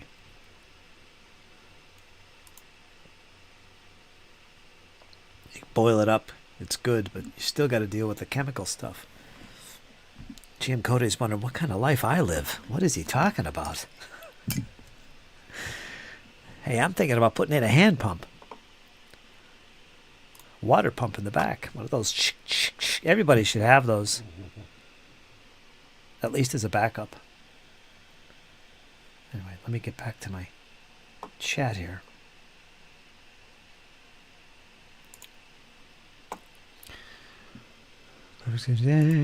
I have the one game of Masters of the Universe. Yeah, I saw that. How is the game anyways? Does it look pretty fun? I'm not sure if you've played it yet, solo or whatever. I had hail on Tuesday. Oh, that sucks.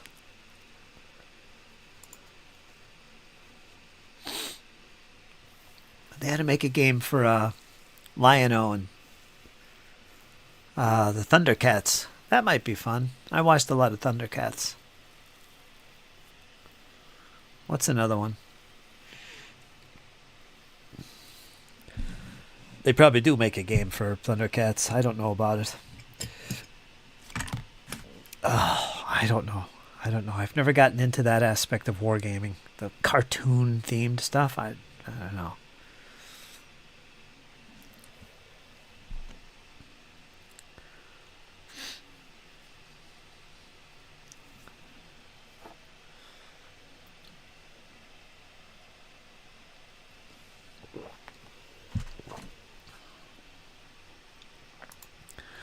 Battleground looks fun.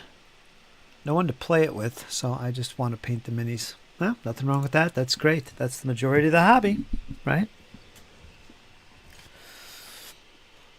You really should consider playing solo. I'm telling you.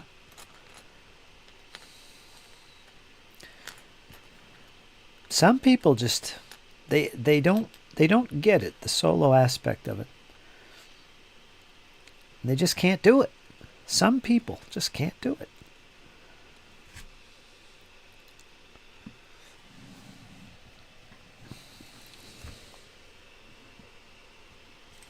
Anyway, what am I trying to do here? Oh yes, let's get the glue ready, shall we? This time we're going to focus on putting the legs on the bases first. We're going to let them dry. These bases are great, by the way. They have these little holes in the bottom that are perfect for a magnet. Or a washer to add weight to it, which is always good with plastic figures. I mean, come on, they're going to tip over. I hate that.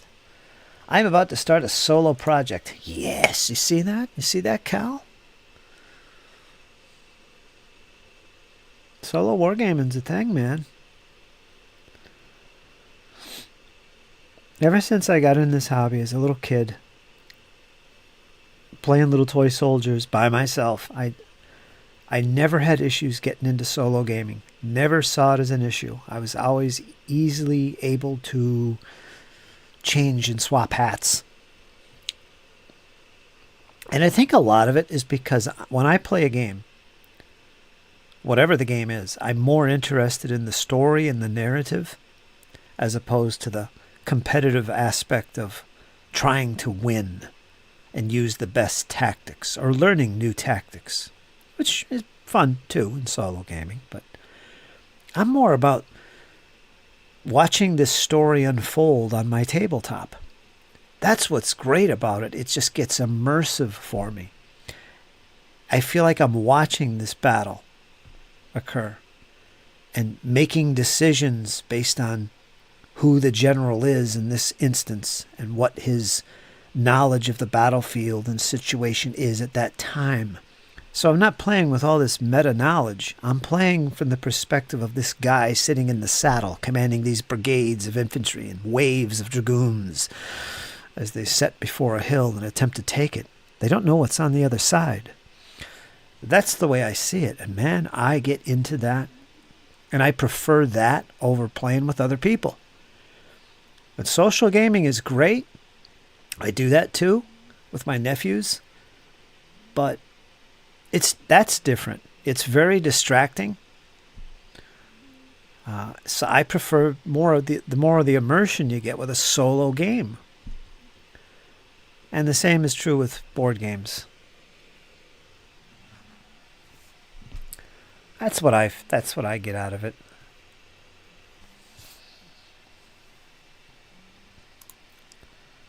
I play in one game Sundays now.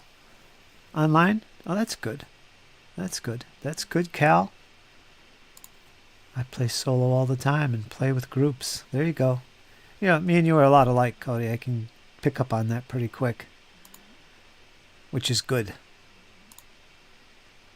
It means you're fantastical. Like me. Us fantastical people out there are rarities in this world. So watch out. I've had decades of no one to game with, so I paint. Prefer group play.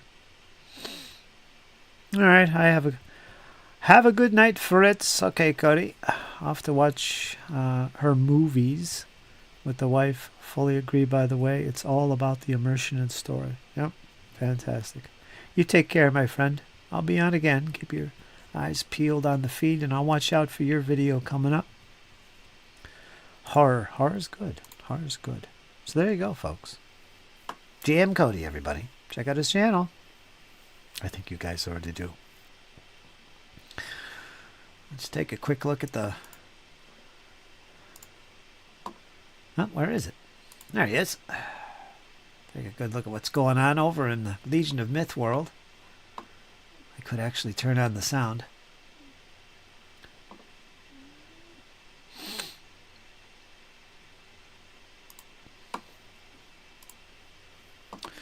See if I could turn on the sound here briefly.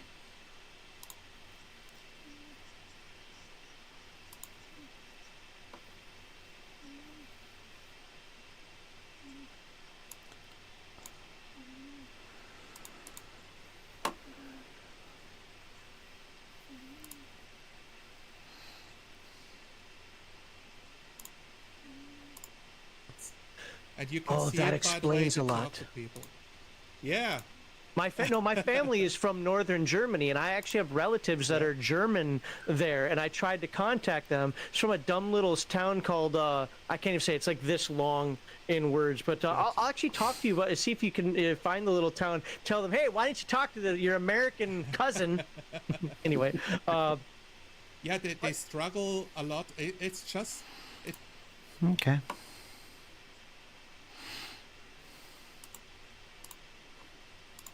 Okay.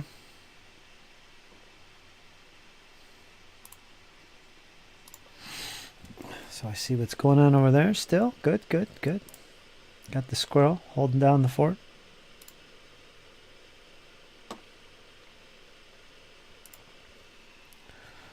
All right, let's put these guys together. I think we're ready.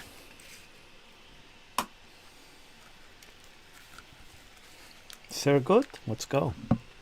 I'm going to use the Revel glue for this tonight. Not the other one that I used last night. It was too thin. All right. Let's kind of center these guys where they need to be.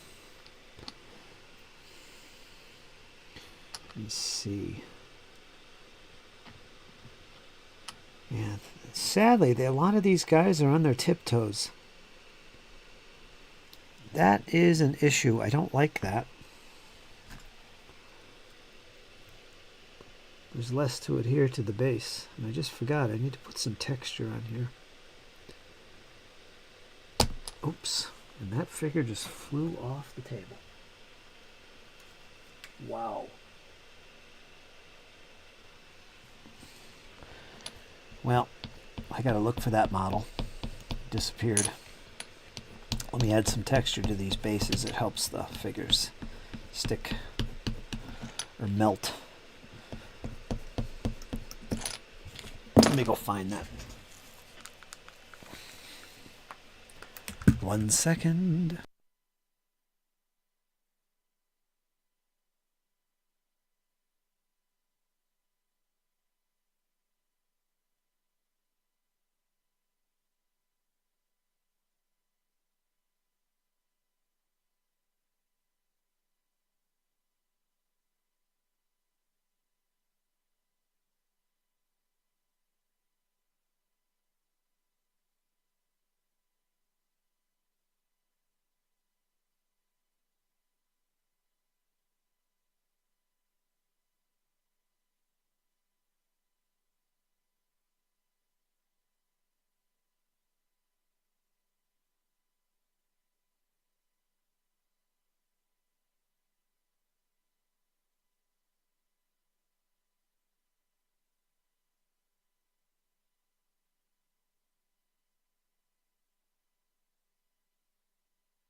So yes, I got the little bottom legs here back. Found it. I also cut into my finger. I don't know if anyone saw that, but yeah, I did do that.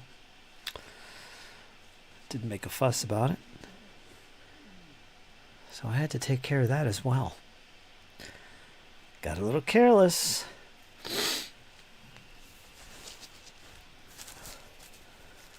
Just chopping away there. Happens.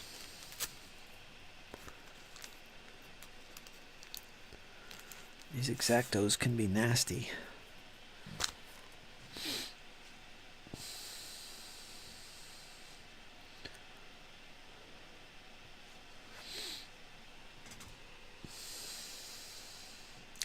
So the first thing I want to do is I want to get these bases textured a little better. Just taking the knife and scoring it basically like that.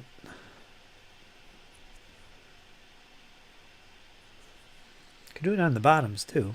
Keep it from sliding around. I don't like plastic bases.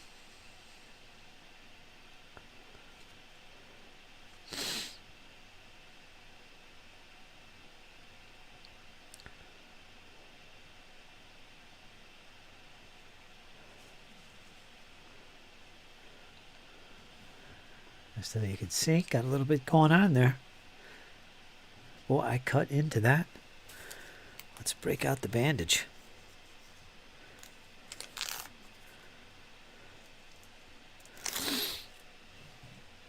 You can see it a little bit. See that? Gotta be careful.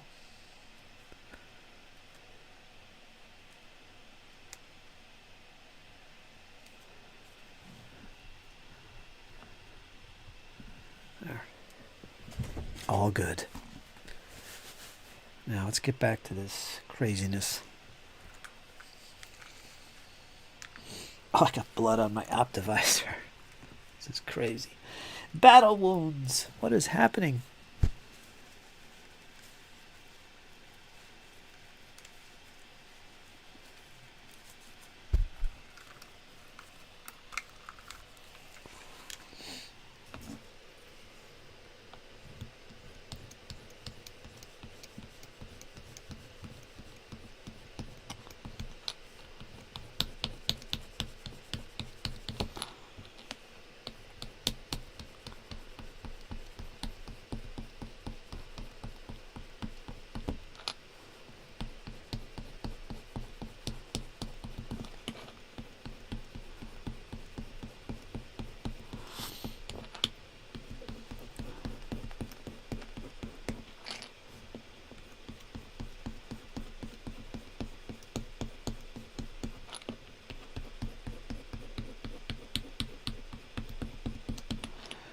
Okay, where's that guy that flew? I hope I didn't lose anything else. Let's double check everything here. Da, da, da, da, da. Yeah, we look good. Okay, let's start over here. This guy's got hair on him.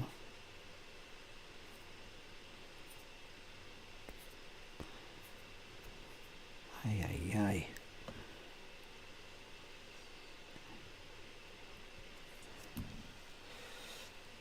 Let's use this base. That looks good.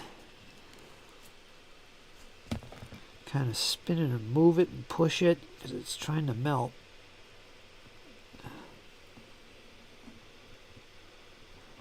That always helps.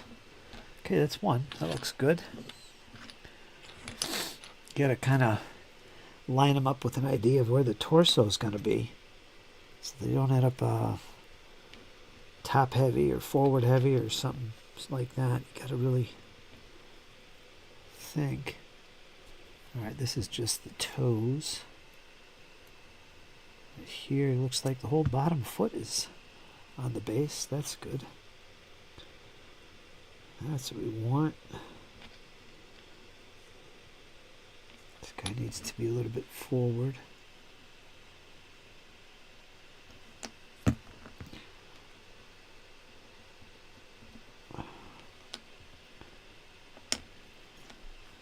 That looks good. Excellent. All right, that's 2.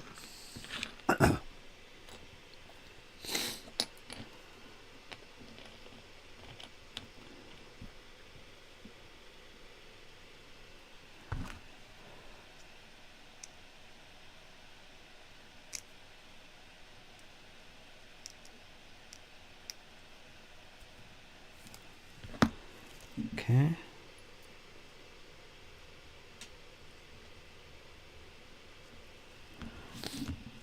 Again with the tiptoes. This guy's got to be a little bit back because he's kind of leaning forward. That's good. Oops.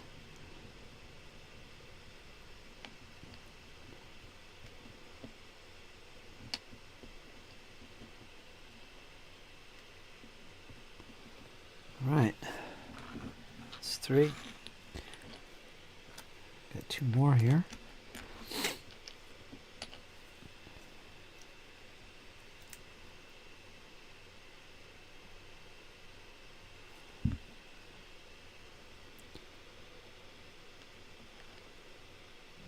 How is this guy?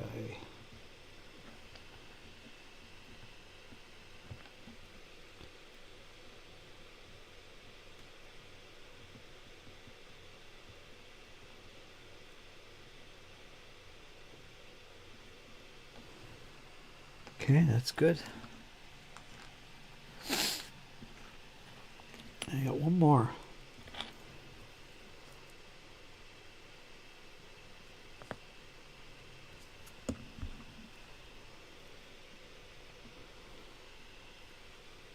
I gotta put my earphones on.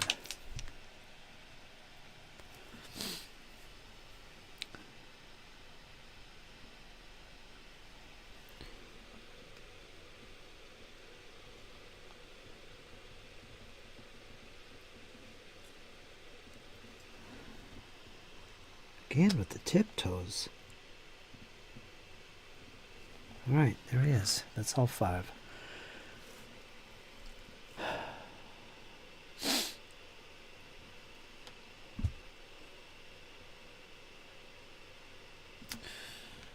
Let's see.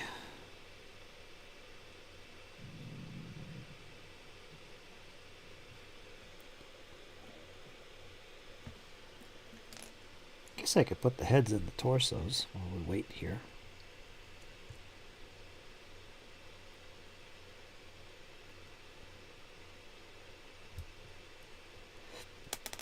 Oh, why is this so fiddly? Let's try a different head. Actually, I got 2 heads, 2 helmets here that need faces, so let's do that right away.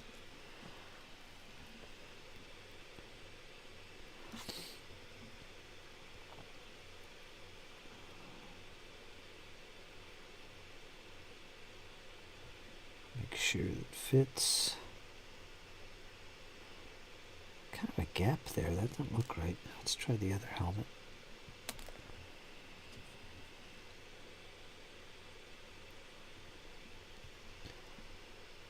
This guy's got a little gap. Let me try and cut this peg down. This little peg at the top of his head goes into a little hole in the helmet.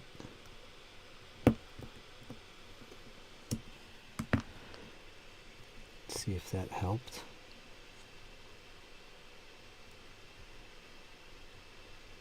Yeah, that's better. Alright, let's put a little glue on there.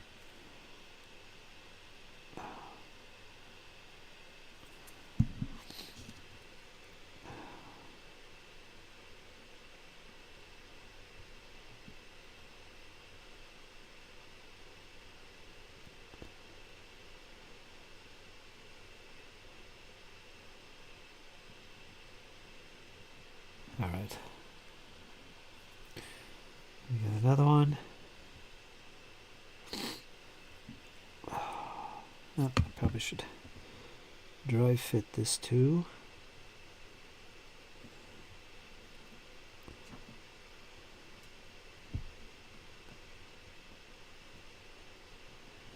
Yeah, we're going to trim that as well. These little pegs are a little bit too long. That should be okay. Let's pop the old glue-a-rooney in here.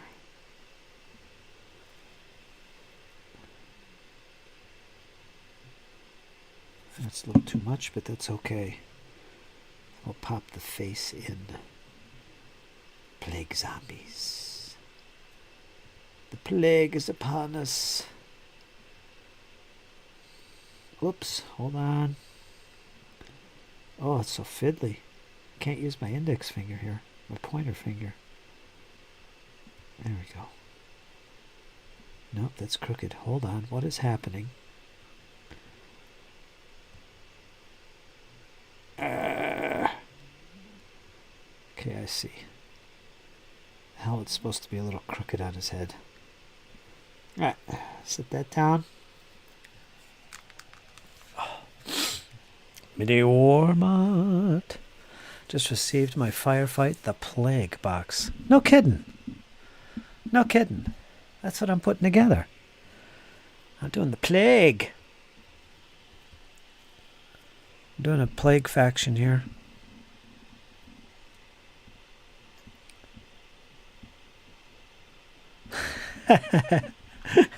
I follow you. I follow you. What's going on here? Mr. Rumble Slam himself. I saw somebody did a bat rep, that ULC bat reps guy. I don't know if you follow his channel. He just did a Rumble Slam.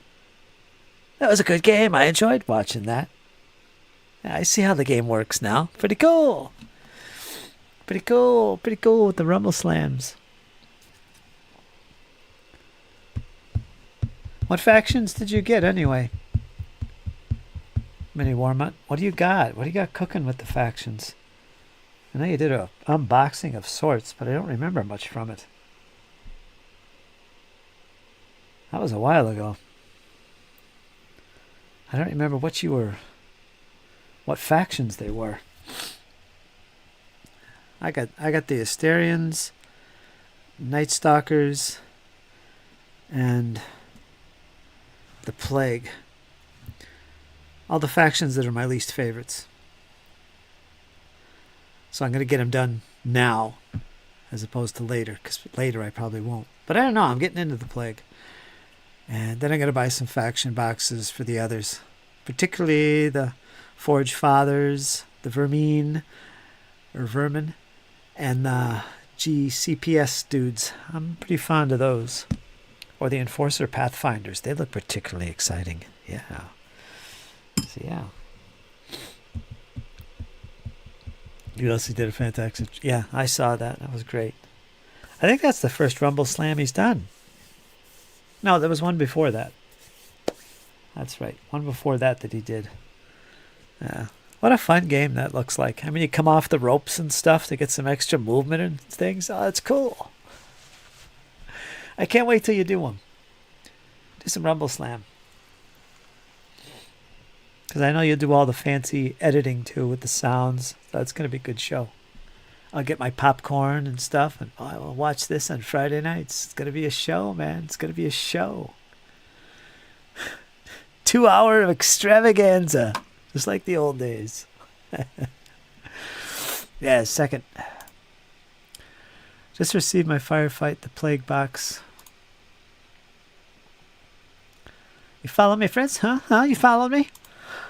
Yes, ULC did a fantastic job. Forge Fathers, Vermin, Enforcer, the Plague. Yeah, they're all the good ones. His second bat rep. It's going to happen. It's going to happen. Yeah, it's going to be a good time.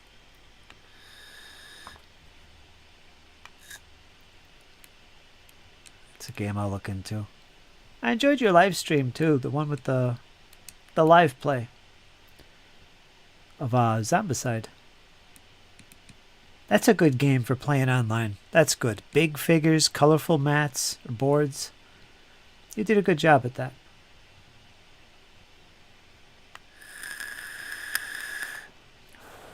Very much how we used to do it back in the day when we were doing the live plays. The multi-cams and stuff.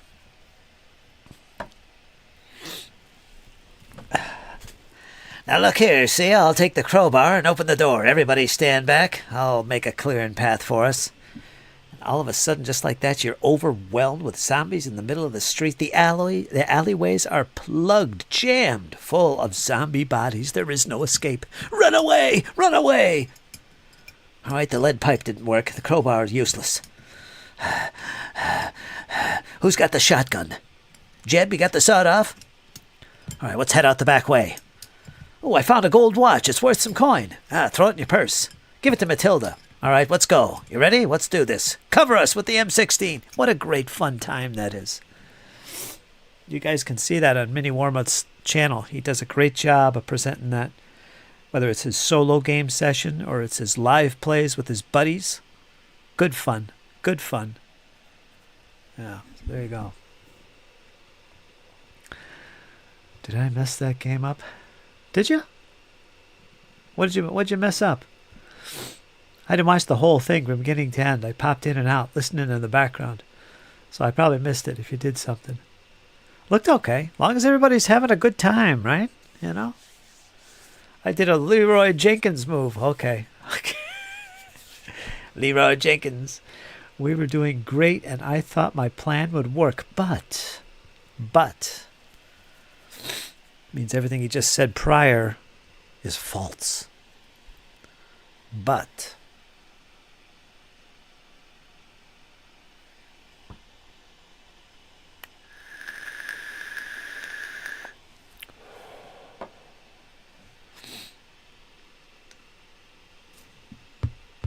The group didn't even tell me to slow my roll and think about it.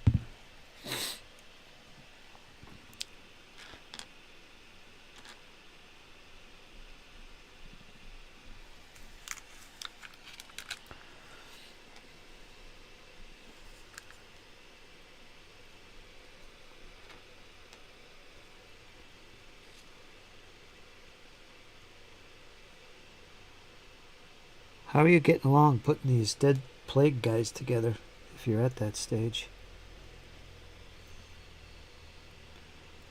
Not bad so far. Pretty straightforward. Oops. Oh, for fiddly. I cut into my finger in the session tonight, so I can't use my pointer. Talk about a hassle. I'm going to put the heads on the torsos first before I put the torso on the legs.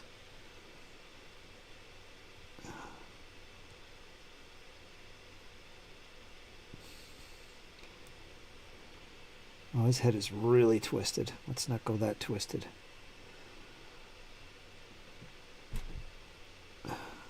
I've got the leader figure, known as the general, and I think it's 5 ghouls. I think there's 5 ghouls to put together yet.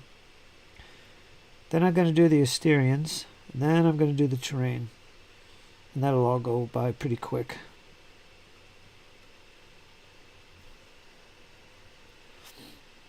I'm really liking this Deadzone. Mantic in general. I'm really impressed. This particular game looks very well done. Very fun. I think it's going to be great for Jake. So, yeah. I'm pretty stoked about this one. Group didn't even tell me to slow my roll. I made one of the ultimate no-nos in Zombicide. I lost track of turn... Oh, jeez. Shameful. How did that happen? Don't you use a big oversized dice or something? They are fiddly. Yeah, the little heads especially. They got faces that go in little helmets.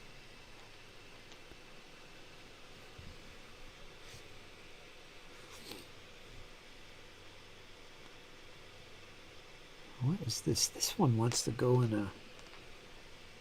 This guy's got a really long neck.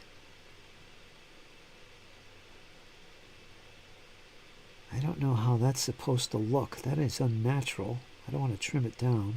I think he's looking up. Let me see. Is that going to work? Let me see it here. The hole is right there. I can't hold it because of my Band-Aid here. I guess that might work. He's like looking straight up. I don't know. Let's try a different head.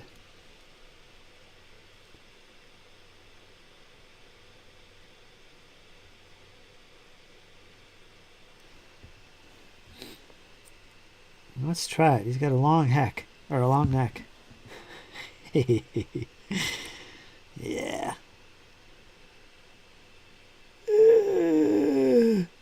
Gotta love zombies. I'm a huge fan of zombie apocalyptic stuff.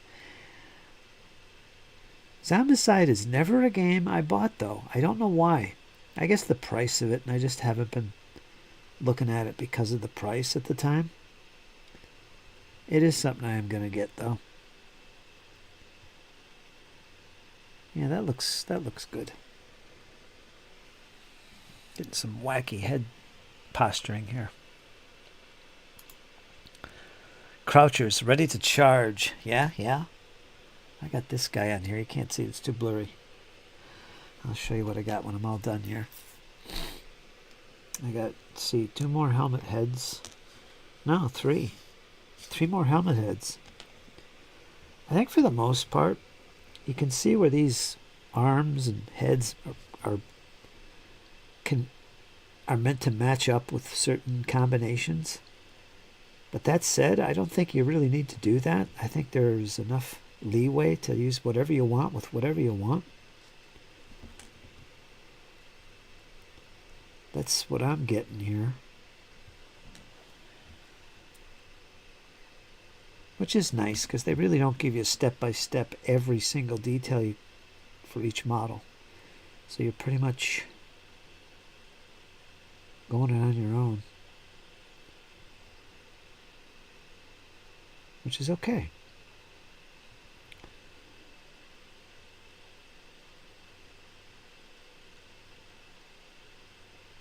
That could be a female. Got hair coming out the back. But I didn't put it on a female torso. Do I have one?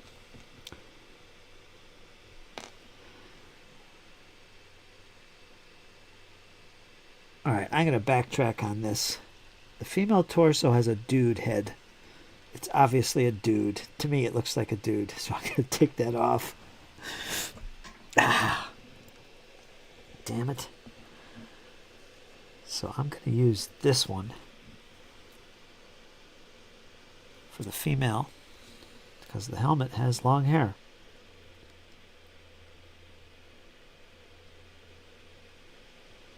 Got to pay attention to these things.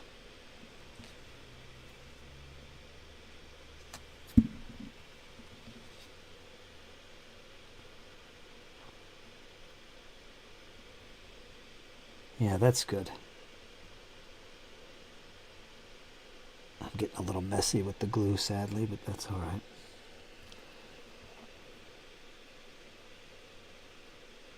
This one is okay. Got 2 more.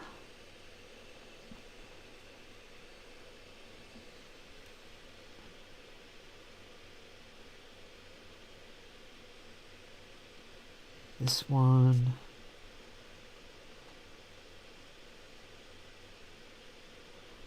I don't know, this head does not want to go on these bodies here. This looks like it should be a long necker. It's okay though, I'll make it fit. Yeah, he doesn't want to go on there. Let's go back to this one.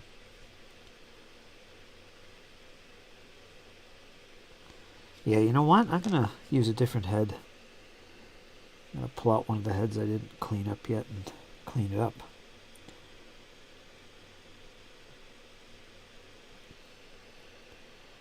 This one I'm putting on here. Yeah, so I do recommend dry fitting these and making sure they match up a little bit more better than some of the other possible combos you can get.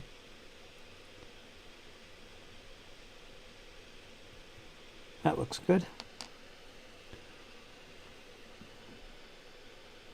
Alright, so this one I'm going to get a different head. Let's see what I got.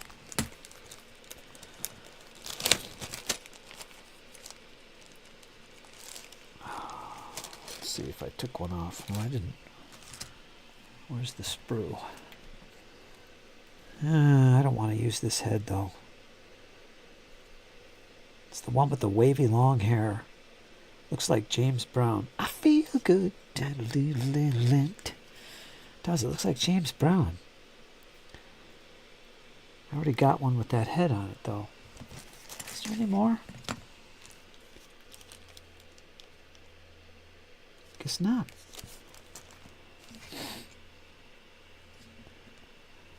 Well, I could use a different torso.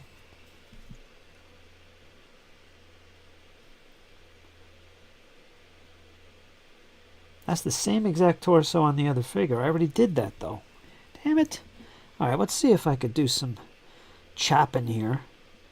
Make this head fit a little bit better. Let me see. Is it going to work if I do this? I'll look at the chat in a second.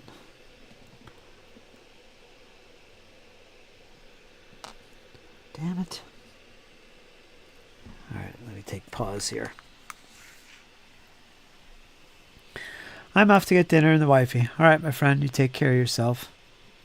I'll be on again. Update us on the progress of your plague. I should get these done in a few days. Oh, there's lots of heads in here. Let me see if I got some extra heads in the ghoul. They would work. Oh yeah, I got lots of heads there. 1, 2, 3, 4, 5, 6, 7. I don't know what this is. So there's only 1, 2, 3, 4. Wait a minute. Alright, let me see what's in this bag. There's a bag within a bag for the ghouls.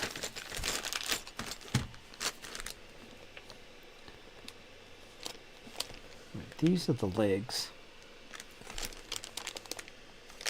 That's a torso as well. So there's 1, 2, 3, 4, 5 sets of legs. This has... I can't see. This has no legs. But it's got 1, 2, 3, 4 torsos, plus the one in this bag is 5. So there's 5 ghouls. So I need 5 heads. And I have... Oh jeez, look at all these heads over here.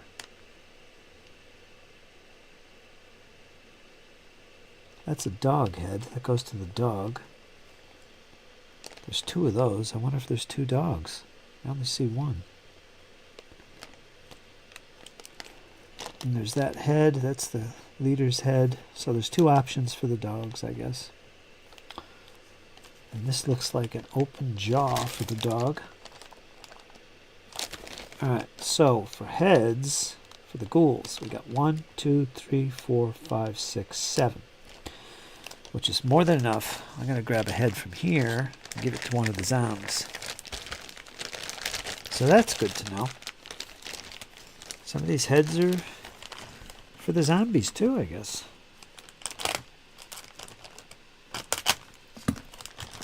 There's some good ones in here.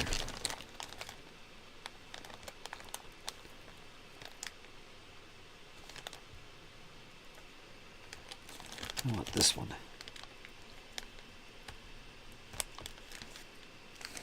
Okay. Alright, that's what we're going to put on here. Yeah, I should have opened this bag earlier and saw the extra heads. Whoopsie. Let me make sure this head's going to work.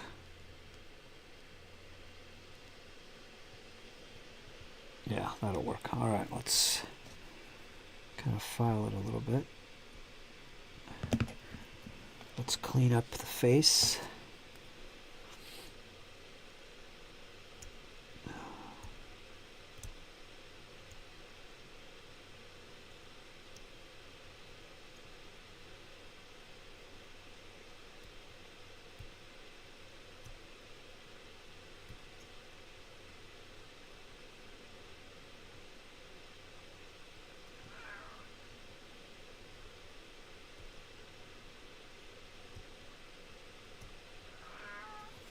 Okay.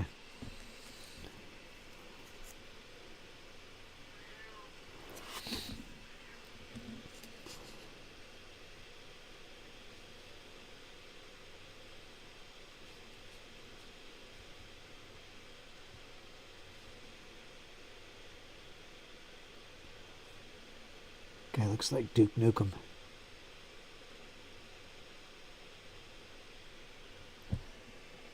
Alright. So we got the spare head here. Put that in our bits baggie.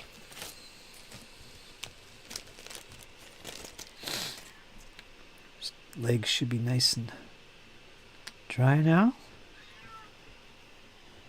I think we'll put the torsos on next. Let's do that torso time. This guy's kind of hunched. Let's see if we got a guy leaning. Yeah. Oh, he's really leaning. It's unnatural. I like it. Let's do it. Yes, I hear you, Walter.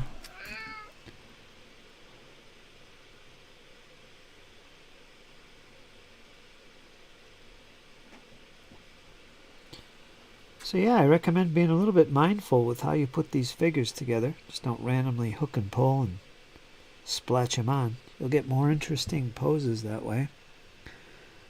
And then better fits. Yeah, this guy's pretty cool. Kind of leaning forward in an awkward way. Befitting a zombie. Very nice. Interesting. Alright. Set him up there. Next, let's see how good this guy fits. I don't like that.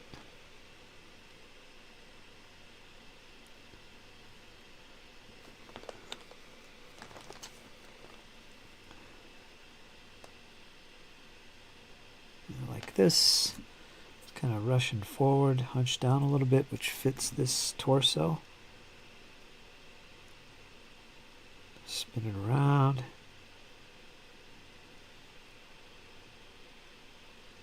little bit too much glue, but that's okay.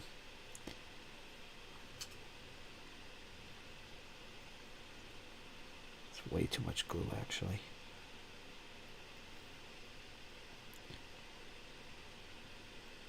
And this guy's all twisted. Looks very appropriate.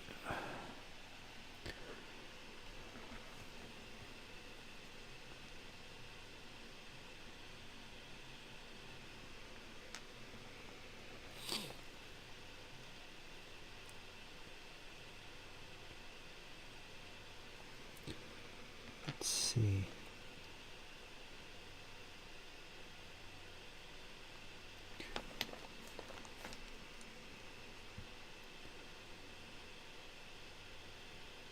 Yeah, there's some really animated poses you could get out of this. It's actually pretty cool. Let's put the glue on the bottom of the torso instead of the legs part, so we don't put too much glue in there. Spin it around.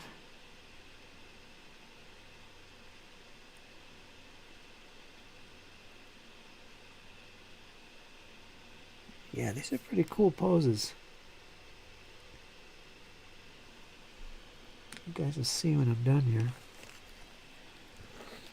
Get two more. Essentially two females. One's got armor.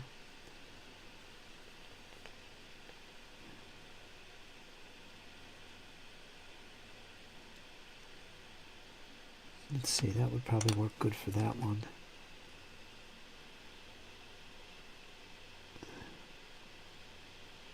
Yeah, okay, let's see here. Yeah, that's what we'll do. So this one, it's going to go on that set of legs.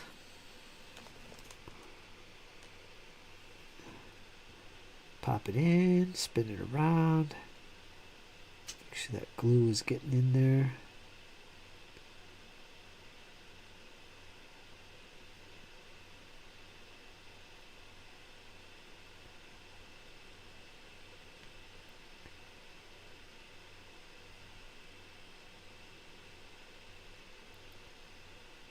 All right, that works.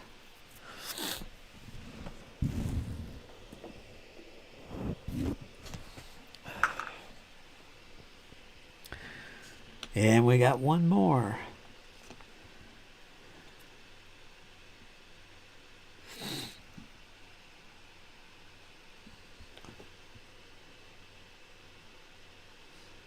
Kind of leaning forward.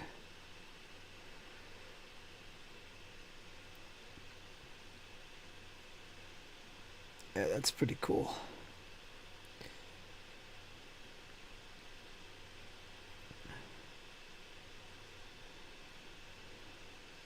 All right. Okay, we'll let them dry. And we'll put the arms on. Very nice. I like them.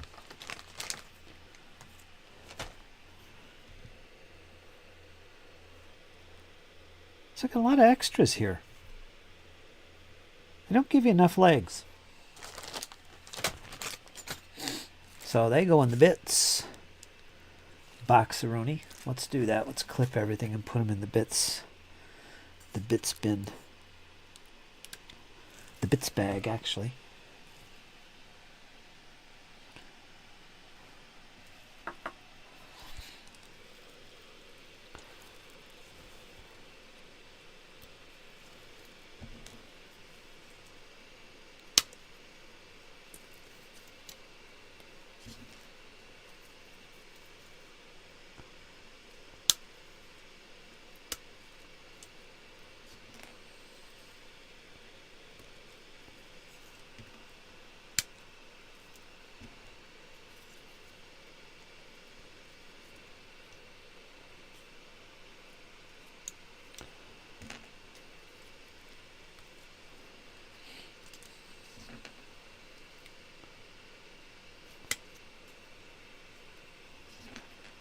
Yeah, that's everything there. So that sprue is cleaned up. It's 2 sprues down.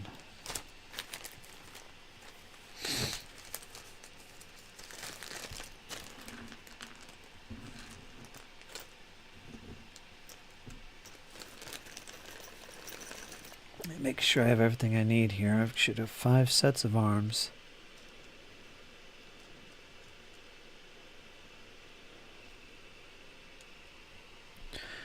That's it. Sprue. I don't want that.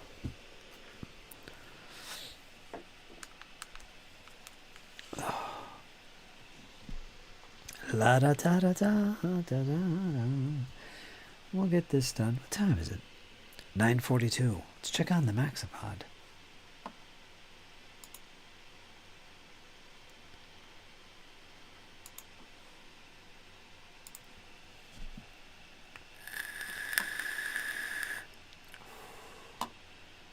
Yeah, they're still over there. Chatting away.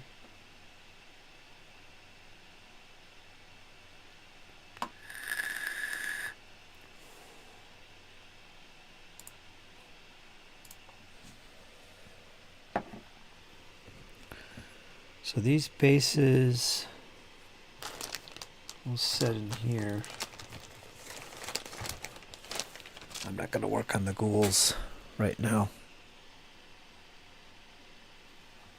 I try not to save sprues. You can use these for so many things. Maybe I'll save one for some terrain crafting or something.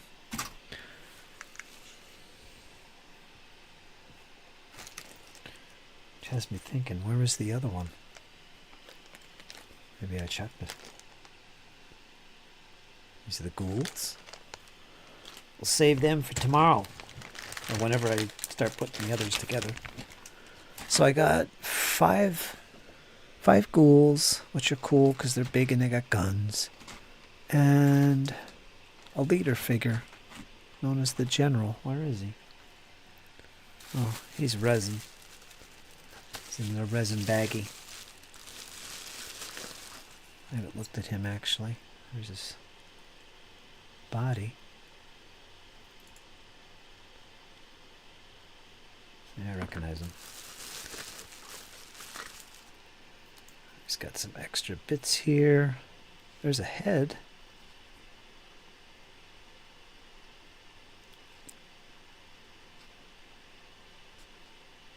I don't know what this is. Sword scabbard? I don't know. Doesn't look like it has any detail on it. An arm shooting a pistol. His other arm is on his torso already, so that's nice. The figure's all together. Well, he's going to be fun. And he's also on a 25mm base. So yeah, everything for him is right here. I don't need anything from the other sprue.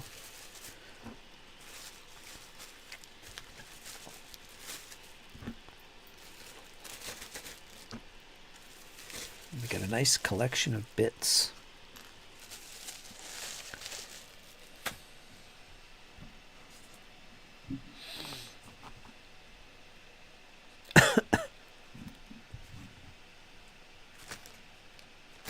A growing collection of bits.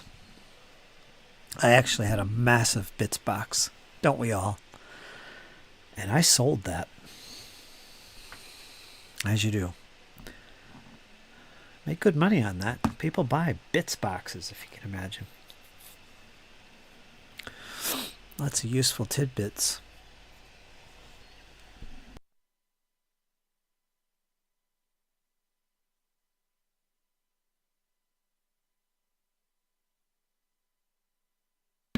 And I was hoping to do some painting tonight, but I might.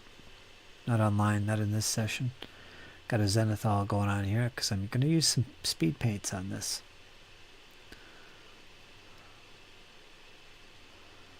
Again, I'm not being too fussy with all this. I'm trying to get a quality job as quickly as possible. So I'm taking some shortcuts, but man, I'm telling you, it's working out great. Look at that guy.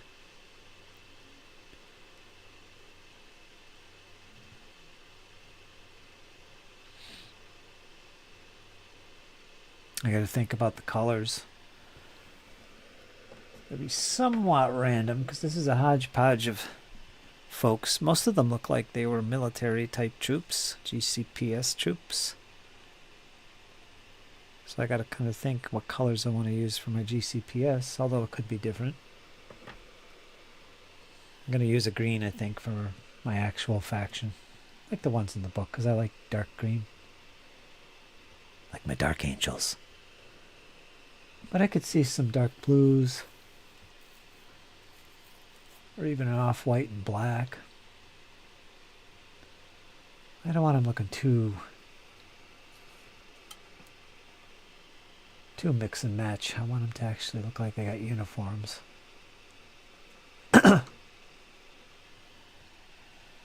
But they're not all soldiers, so whatever. They're folks who have succumbed to the plague.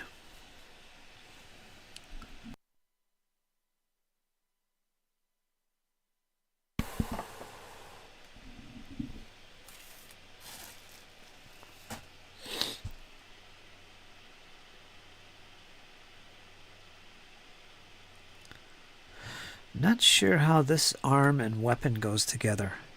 it could be he's leaning on the barrel. I'll have to look at some pictures. Where's our picture here? Got it on the screen. Let's blow it up and take a look.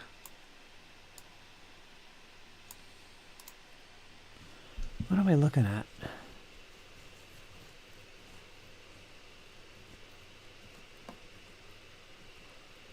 All right, this guy right here. Let me blow him up specifically. I see what they did here with him. Right there in the very middle. See him?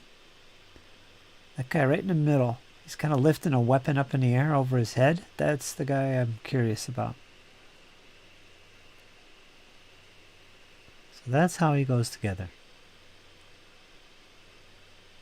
I wonder if you switch it around and put it on a guy leaning forward, he could be like, I don't know, I think the thumbs would be wrong. Anyway, that's what he looks like.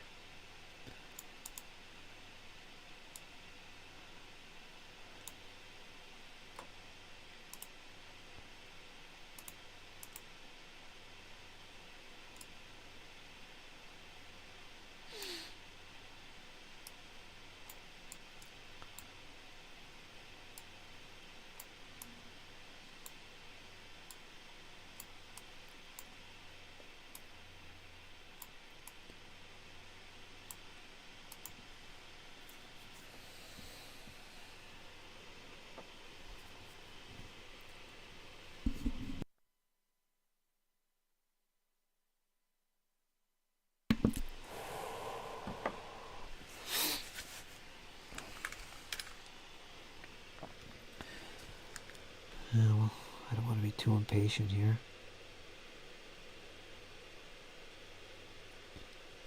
Because they are a little fiddly.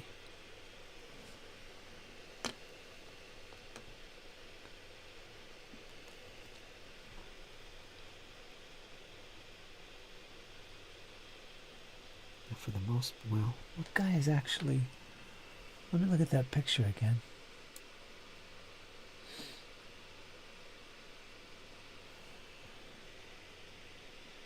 Could be this guy, could be this guy.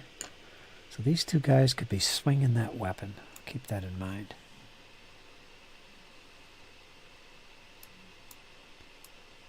So he's a tricky one. Gotta kind of pay attention to him and make sure you use the right torso and such for him.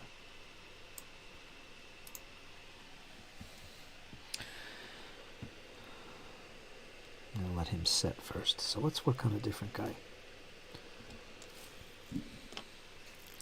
What I'll do here is I'll go through them and put on one of the arms for each of these guys. Let them dry. I always put on too much glue.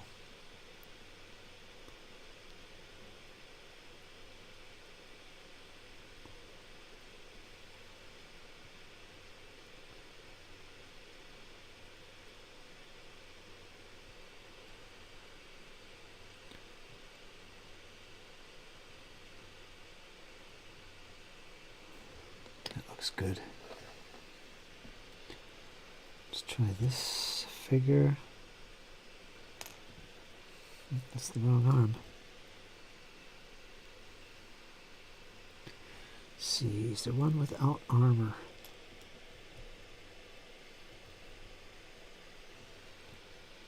Yeah, this would be a good one actually. Let's use that.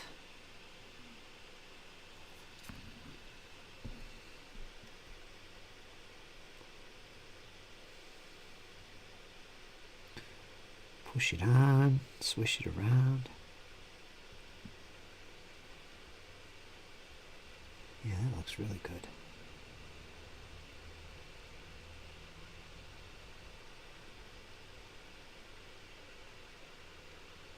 Let's double check the other one to make sure it's setting right.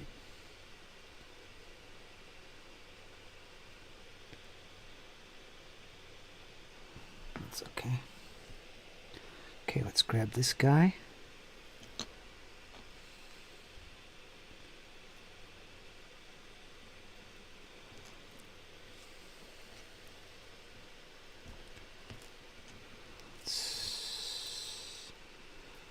glue on there.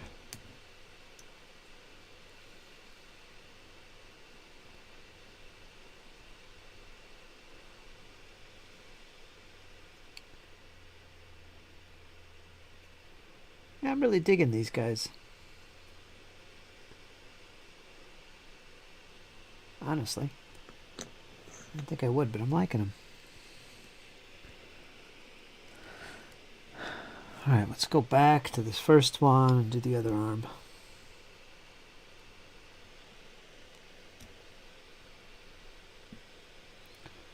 Let's see what works. I don't like that one.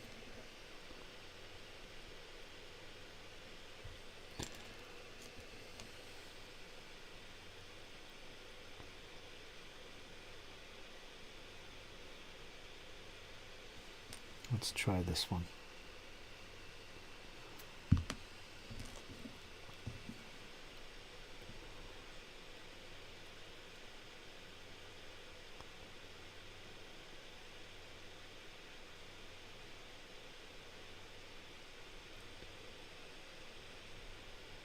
Could go back a little bit.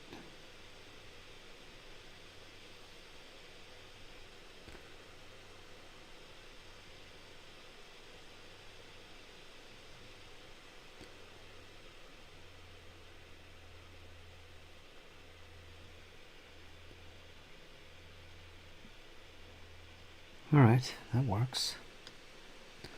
Let's grab this guy.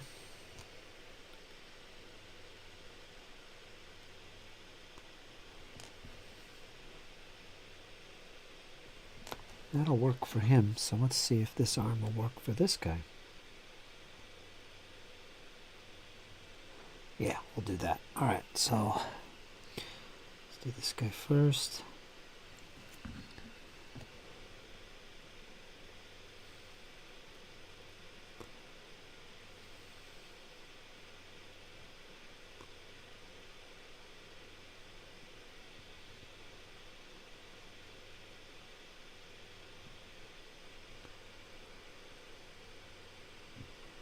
Let me see, would it look better this way?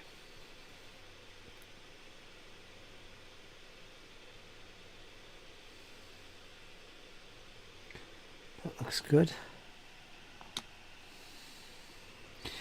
And finally, this dude.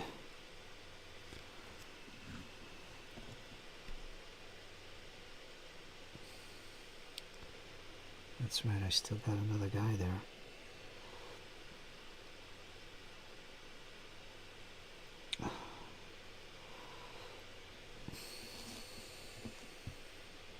Let me see these other arms. I actually like this one better, so let's put a little more glue and use this arm instead.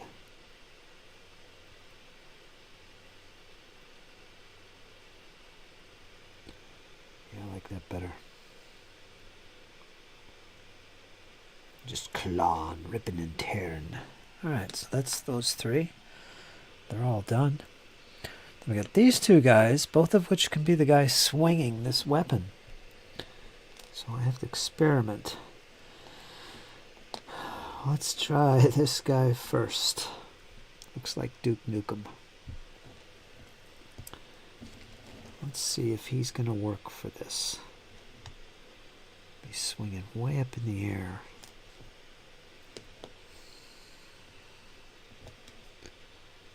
Maybe this guy would be better, I don't know. Let's try Duke Nukem.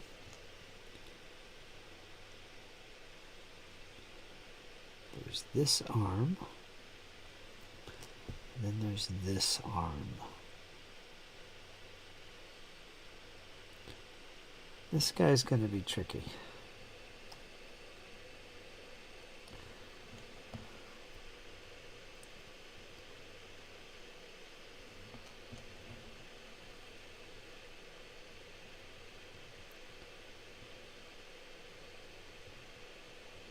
It's hard to dry fit.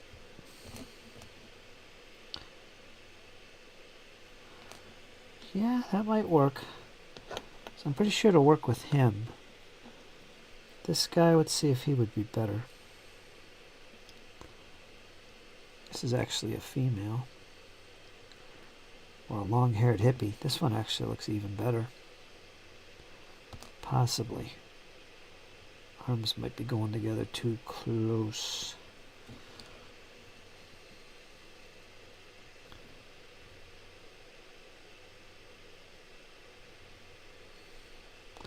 Let's see, this gun is supposed to go in this arm a specific way. There's a plug.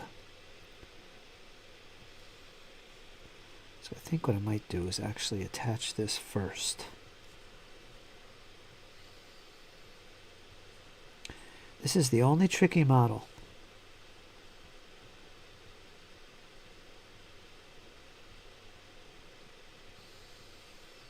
The only one. I can't see how it fits properly. I think that way. I think that's it. Let's try that.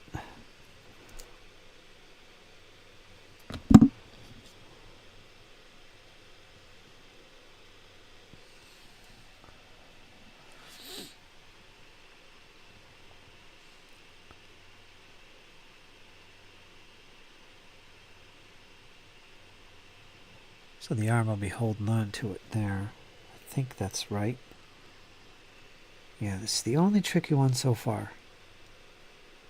I avoided them last night. And I don't think I needed to use them. I think there's some other arms I could have put on here. But it's such a cool model. I mean, he's a zombie. Of course, he's not going to shoot the gun. He's going to actually club you with it. Got to have that guy in there. But these are fiddly and a little tricky. So hopefully that'll dry. And we got the other arm that's going to go on here. That'll have to go on last because I got to move this around to fit properly. I have no patience for these things. I hope that's where it goes.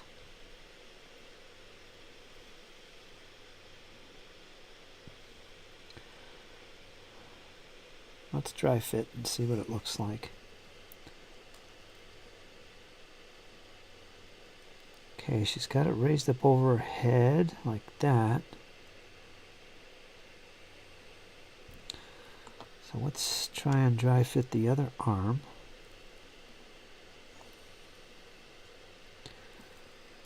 Kind of mimic where it's going to be. Yeah, that's going to work. It's going to be close, but that's going to work. So we'll let this arm dry. Let's go to the other gentleman here. Put his arms on. This guy looks like Duke Nukem. He's the Dukester.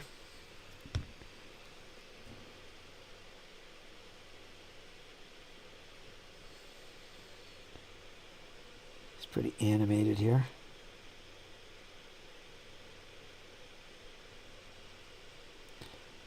Let's make sure we avoid any gaps and put it where it needs to be. That looks right.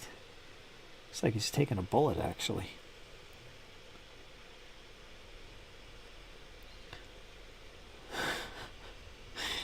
Yeah, some of these poses are pretty fun. Let me see, is it coming off the base? Wobbling a little? Gotta be careful.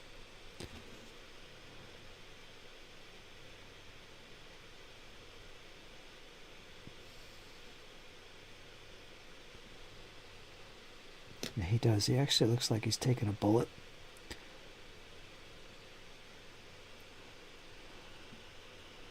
Oops. Damn it.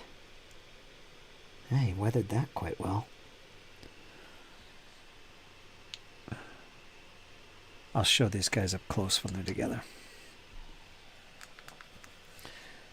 So let's let this dry. We'll get the other arm. This guy's going to be tricky. We're almost there though. I'll get these primed by tomorrow morning. And zenithal. Then we'll add them to the other 5. Might start painting offline, I don't know. But next we're going to work on the 5 ghouls and the leader. We'll do all of them in one go. So it'll be 6 models, and that'll complete the faction. And I'll start painting those right away. And while I do that, I'm going to be working on the other faction, the Asterians, which are the kind of like Eldar space elves. So we'll start putting them together.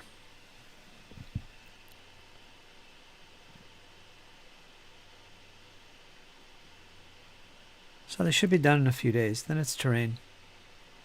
We'll do that in one go. That's easy stuff. Pretty much just prime and then a lot of dry brushing. Then maybe some final painting here and there if I want to paint symbols on. Because I know a lot of this terrain has a lot of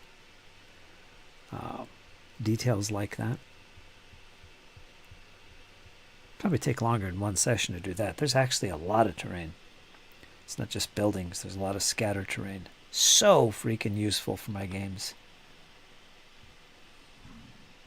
A lot of scatter type terrain. Like rubble piles and things like that. Barrels.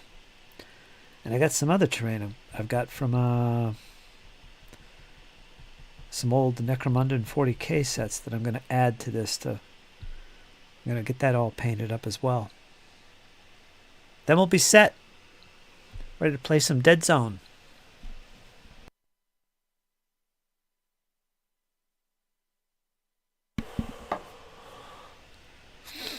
Looking forward to it.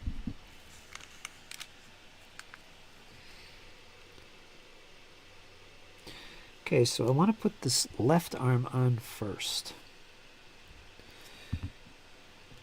I don't think there's any other contact with the model except at the joint in the shoulder.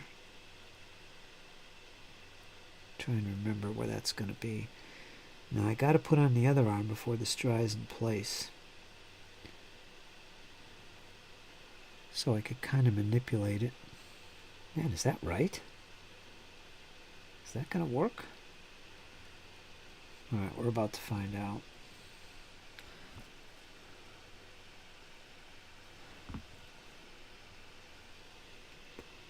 Still got to put some glue on the wrist. Yeah, I think it's going to work. I think, but I got to manipulate this arm. Yeah. So let's put the final glue on the wrist. And then bring these hands together.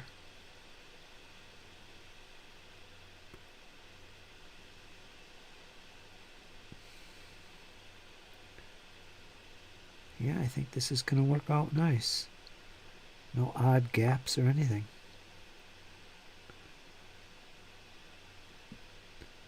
Can still see your face.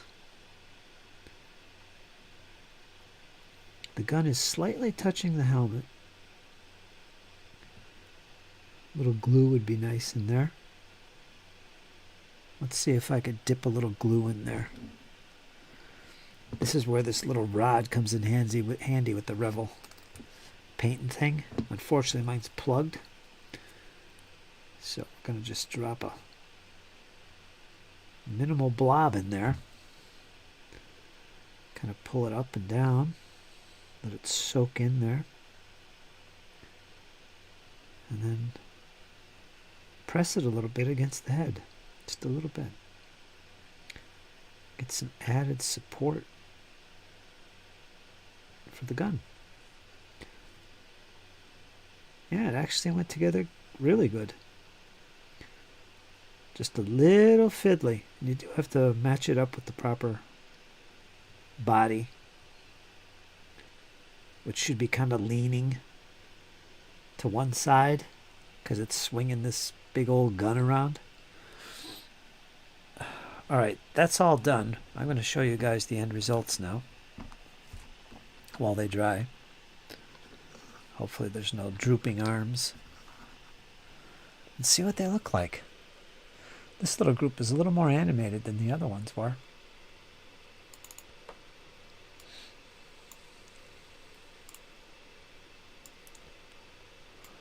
Check them out, James. I just finished the other 5. Oh, let me get the zoom right. Because we're going to do a little zoom, or a little focus, rather. So at least you could see what I'm doing.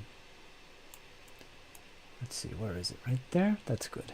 All right, let's try that. So, let me see. This is the one that was the trickiest one. I just did this one. So yeah, it's got the gun up in the air. That went better than I thought it would. There's no real gaps to worry about. It is touching the head slightly, which is good. Adds a little support. And she's swinging that gun down. So that all went together surprisingly well. Okay, so there's that one. This guy reminds me of Duke Nukem. The face, anyways, Duke Nukem. And his arms are flailing. He like spotted something above him, or he looks like he's taking some shots or falling debris or something. So he's kind of cool. A lot of animation in him. I like him. I'm all out of bubble gum. So we got this guy. Very animated. We got this guy. He's kind of crouching forward. He's getting ready to lunge. He's kind of in motion there. He's got a little twisty action going on, which is appropriate for a zombie plague dude. He looks good. And we got this another female. Let me see. She looks like she spotted somebody and she's about to unleash claws. I got you. She got spikes coming out of her spine and her shoulders. Yeah, so a lot of good pose in there. I like it. Let me see if I could get it proper. Yeah, pretty nice, huh? Oh man, I'm loving this. And I got this guy. His head is kind of cocked to the side. Kind of creepy like. I like it. It's like, I'm gonna get you. Ah! I see you under my arm hiding. Kind of leaning forward. So yeah, no real odd looking poses. They actually look proper. Not hard to put together. Except this one guy. Well, it's a female. Just this one was a little tricky. You got to match it up with a leaning body. It just looks right and fits the torso. And yeah, there you go. She's coming down hard with that gun. All right, that's those 5. So I got 10 of them. Next is going to be 6 more models. 5 ghouls and 1 leader. And this faction will be done. The other 5, I'll show you these real quick, James, since you're in there. These guys have been primed. They're ready to go. They got the old zenithal treatment. Got the base textured. It's going to be a dirty rubble-like base. So those 5 are done. Yeah, turned out really well. This guy's pulling gut tubes out of his mouth. Just crazy. I love that. I'm impressed by these figures. I thought they wouldn't be so good because, Mantic, they have some really questionable models, but these are actually really nice. I mean, I've seen some crappy zombie models, and I'm thinking about those War Games factory zombies. Horrible. But these are great. All right, let's look at the chat.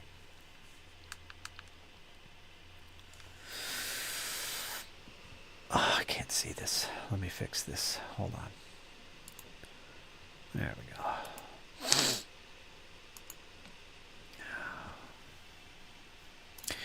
For the extra thin cement, I recommend putting a tiny amount on the contact point as well. I used the Revel stuff today. And again, this thing is still freaking plugged. I boiled this and everything in it. This would have been perfect. But it's okay. I've been doing this for 40 years. I know what I'm doing. I can handle it. But still, I put that bad boy in a boiling water again and see if I can get it working. I've never used it with that rod, and that's the whole point, right? Coming along beautifully, thank you. Yeah, I'm excited. Working up to doing some WGA lizards and blades, brown best muskets. There you go. That's a good combo. So you're doing some zombies too, eventually? Gonna have some zombies fighting the old guard? I've been eyeing off the more recent Firefight and Kings of War starters later in the year, maybe. For now, we only have bandits and onions. That's fine. You're doing good. Sci-fi zombies are handy to have. Lots of games. Yep. Then band of sleek droids, drones are also handy. Yep. I think these Asterians are going to work good for that. They got those, what are they called? Marionettes. Because most of the time, they're not on the battlefield. They're up in a ship or something, controlling these little drone-like creatures and robots. Sometimes they come down, though. They have some interesting figures.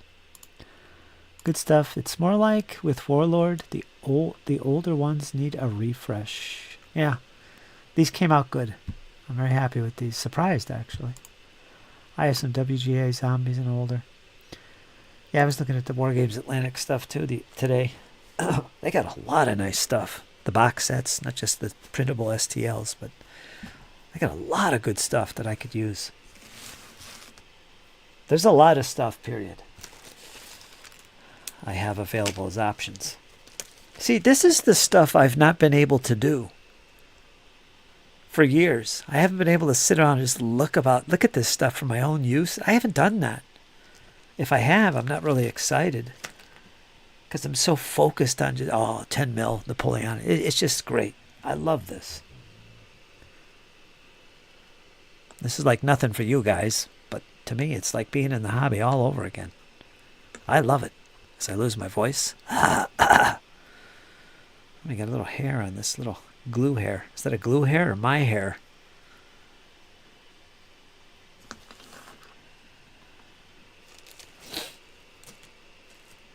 I feel like a little kid again. Oh, it's so fun. Yeah, I'm done though. I figured I did this in 3 hours tonight. No 6 hours tonight.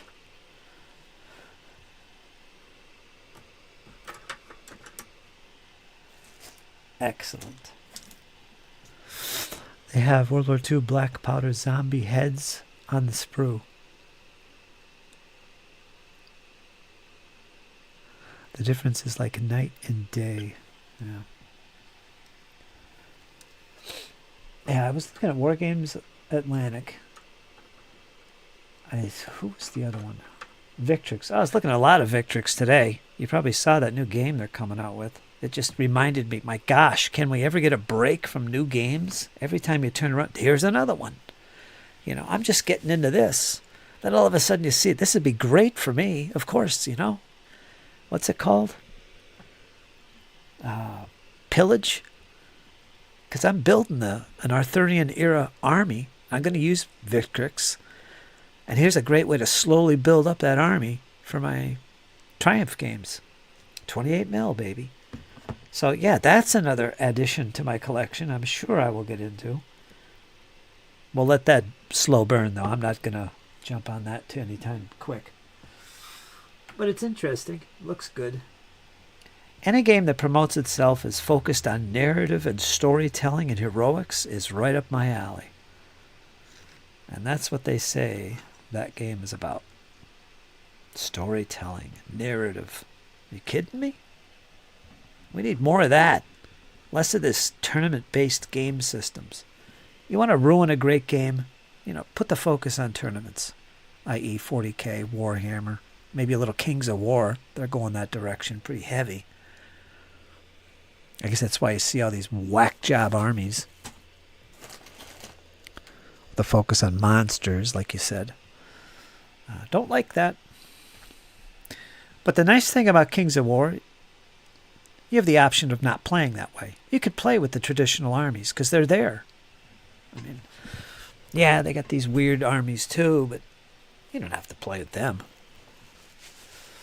They got plenty of more traditional classical stuff. So I like that. Hold on, Walter di Cazza. Had a little injury today. Had a little injury, as you can see, live on camera. Boy, I got wacky with it too. I had to go to the bathroom. I was sucking down the coffee. I was in a rush. And I was texturing the top of the bases like this. Just stabbing forward like this. Only my index finger was there. And a figure that I was working on, I don't know what happened, but he flew off the damn thing. And I stabbed my pointer finger and just cut down. So it wasn't as bad as it sounds. Had a good flow going on, but yeah. I was doing it on the camera here, but I don't think people picked up on it. I was too quick. But yeah, that happened. How many times have I done that live? Kings of War is quite balanced. Waiting on zombies, riflemen, chasseur. Aside from board game minis and Reaper Bones, I only have the box of Lizzie's right now. Waiting on zombies, riflemen, chasseurs. I read that. Medic. Yeah. They have a medic for... Speaking of medics, they have an STL for a medic. For the what are they called? The GCP... What are they? I can't even think of the acronym. The Human Defense Force guys. I think it's GCPS. GCPS, is that it? GCPS, yeah.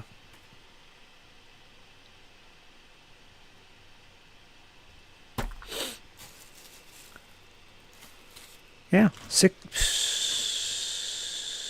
more models? 1, 2, 3, 4, 5. Yeah, 6 more models.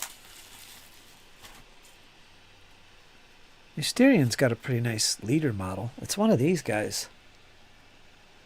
One of these big brutes.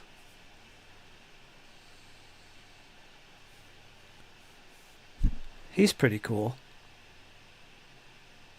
Mastudas or whatever. I can't remember the name of them.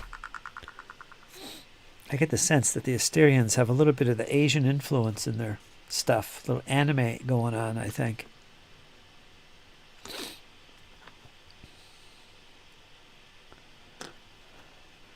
So I'm going to let these dry, and then we're going to... Tomorrow probably I'll get these all dry brushed. I won't do that on camera.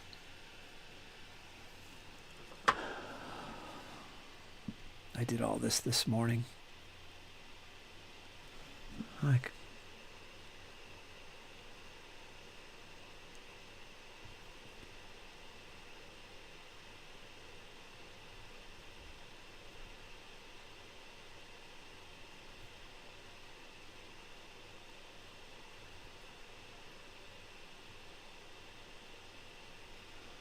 see how that works with the speed paint. Oh, and I got another one of these guys. I love these freaking abyssal dwarves, man. Look at that detail. I am sold on this army. They're my #1 army now. This faction.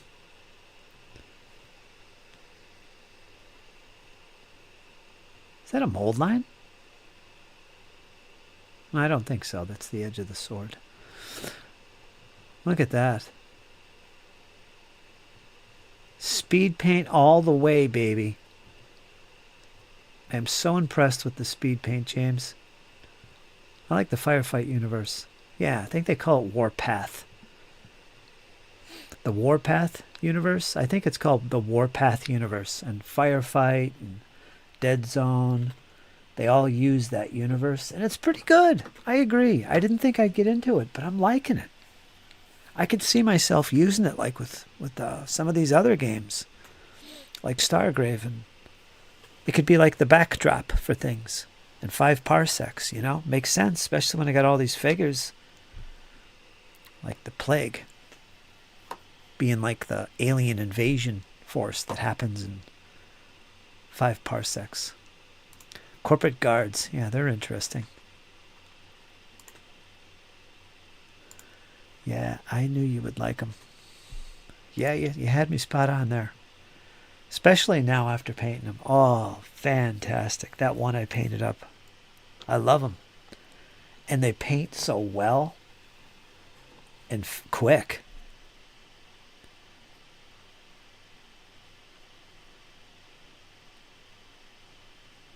So look out. I found my new faction, my fantasy faction. Yes, the dwarves. Never thought I'd go to the dark side, but yep, here we are. And they're not as cheesy looking as the old GW ones. With the tall horned hat. You know, come on. I never got into that. It was cool, but it set the tone for what was to follow. But strangely enough, this version actually looks far more realistic, if you will. More impressive to me. Less cartoony. So yeah, that's another reason I like them. I'm sold. Sold. Evil dwarves are just fun. Have to print yourself some orc slaves? Oh yeah. I'm going to print a lot. One Page Rules has a lot of stuff. I'm spoiled right now. Bit more restrained. There you go. That's exactly what it is.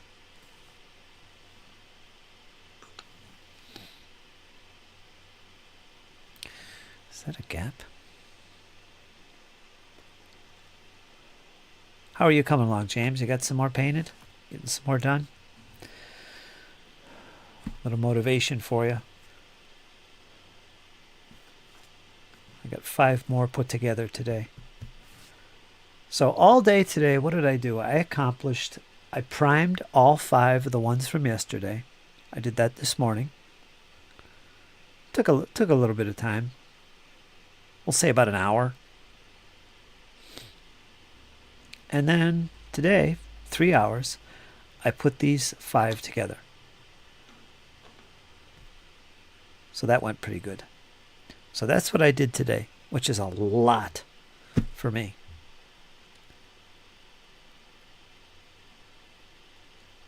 So we'll see how I get along with the painting. How many I could do in one shot, one day. I might be able to finish, say, 5 in a day. I don't know, though. I'm thinking about doing all 10 of these zombies in one go. Because I'm really curious how the speed paint is going to really move things along. The only thing with these guys, because they're a little bit varied in their looks, it takes a little time to think, okay, I want to put blue and green on this guy. This guy, we're going to put a little dab of red for his this. And, you know, there's a little bit less structure to their painting going on. And that takes a little bit of a mind stretch. But yeah, I'm going to use speed paints all the way through. Just gonna work on my lizard boys. Hands very sore though.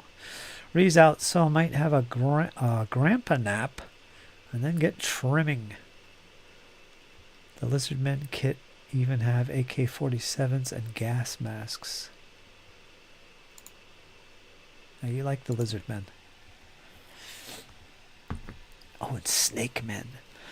Let the glue and the prime fully cure. I always get overexcited and screw up. Yeah, I've done that before. These guys won't see any paint until tomorrow morning.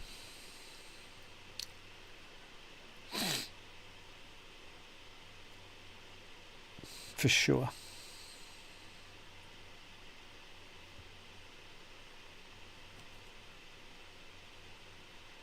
I got to get myself some more speed paints. I am truly impressed by them. The only speed paints I have is that version 1 base set. I'm still using the version 1. I've had no problems with them, honestly. I haven't had any problems with the reactivating, but I am mindful of it, and I have seen it happen. But whatever I'm doing, I'm keeping that from occurring. But I'm going to definitely get some more of those speed paints. They are really good. I'm getting the hang of them.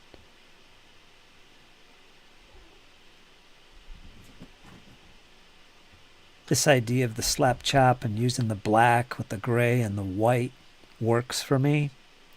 Because as long as I get my black in there, I'm happy. I like dark figures. So yeah, it's working for me. Very impressed. I'm really curious if I'm going to be able to use speed paints on my smaller scale figures.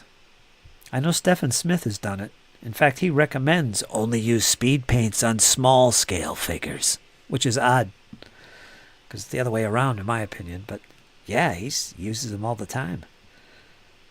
But we'll see. Because I got some 15mm projects I want to do.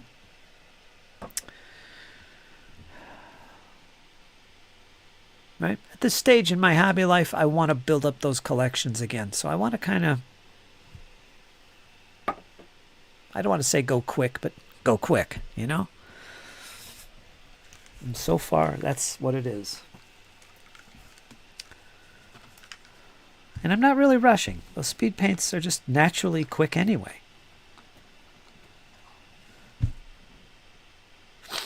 And very fun to use. What are you doing, Chloe?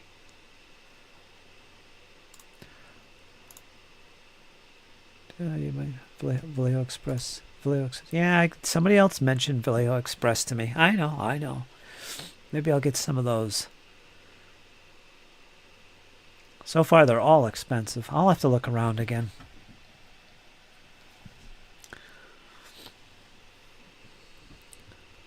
Version 1 is fine if you let them set, just seal the model. It's even nicer laying down the sketch with the rattle cans or an airbrush. The dry brush gets the nice edge highlights, though. I feel like you're just quickly way to lay down a quick base coat. They are just a quick way to lay down a base coat.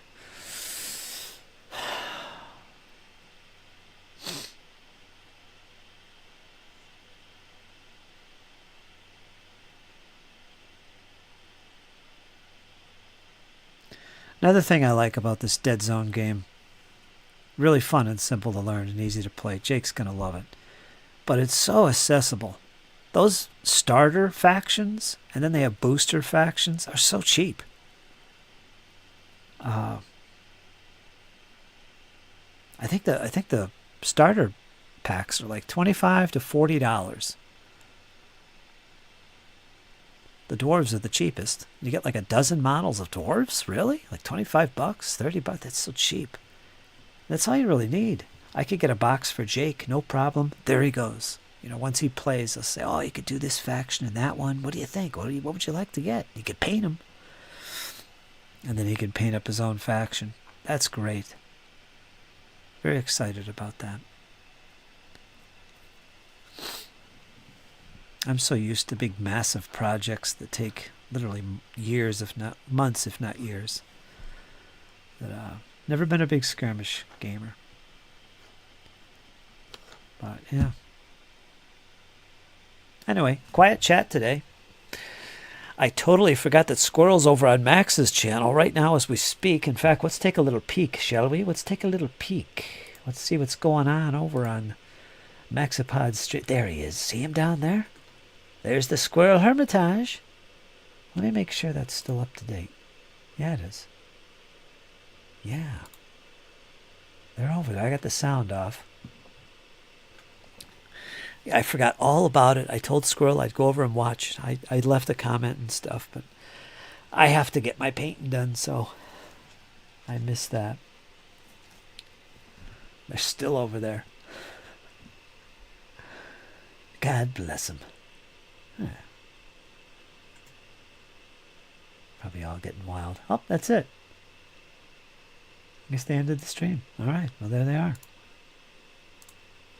Oops. I just got rid of the wrong window. Where'd my camera go? There we go. There we go. I want to get rid of this one. Get out of here. Skirmish games allow me to explore different settings with just a couple of kits per side. It's nice. Yeah, it is. All right, James. I'm going to call it here. It's 3.5 hours. I did good. I might come on again tomorrow. I don't want to be on every day, though, but we'll see. Tomorrow is Saturday. I'm supposed to play a game with Jake. Jesse and Kyle tomorrow. We're going to play some Pathfinder 1E with Jake. So I got some prep to do for that.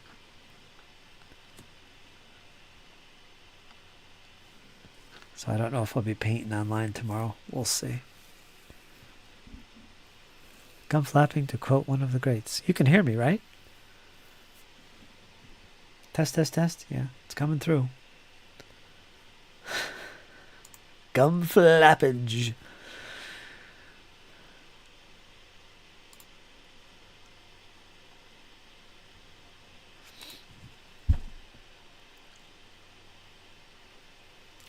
Pasta bake, cheap and cheerful. That looks good.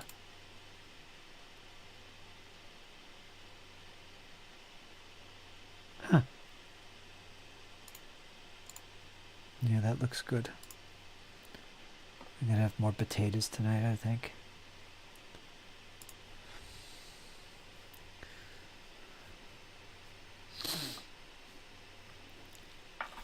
Stop.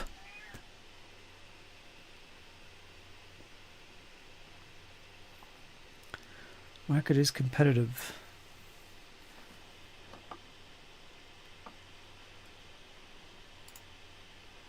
Pillage.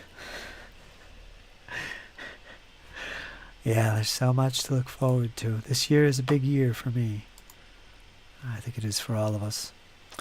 Good evening. Enjoyed the game. Model's looking good. Yeah, I can. All right, folks. We're going to call it here. Assuming you guys can hear me. Yeah, you can.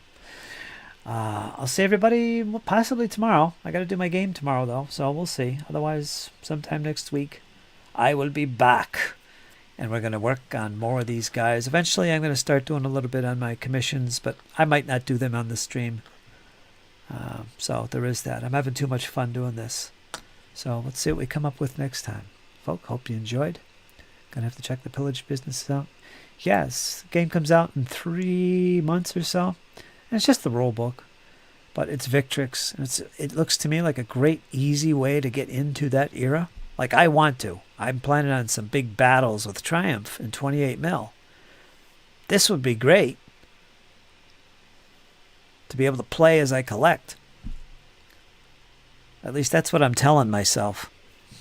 I love Victrix. Oh, anyway, I'm going to call the chat here. And we'll talk to you guys tomorrow. Thanks, James. Thanks, GM Cody. Everybody else who joined. It was a slow session tonight. Cal was in here. And we'll see y'all again tomorrow. Or soon. So remember, folks, hang in there. You know why? It's only going to get better. That's the truth. Talk to you soon.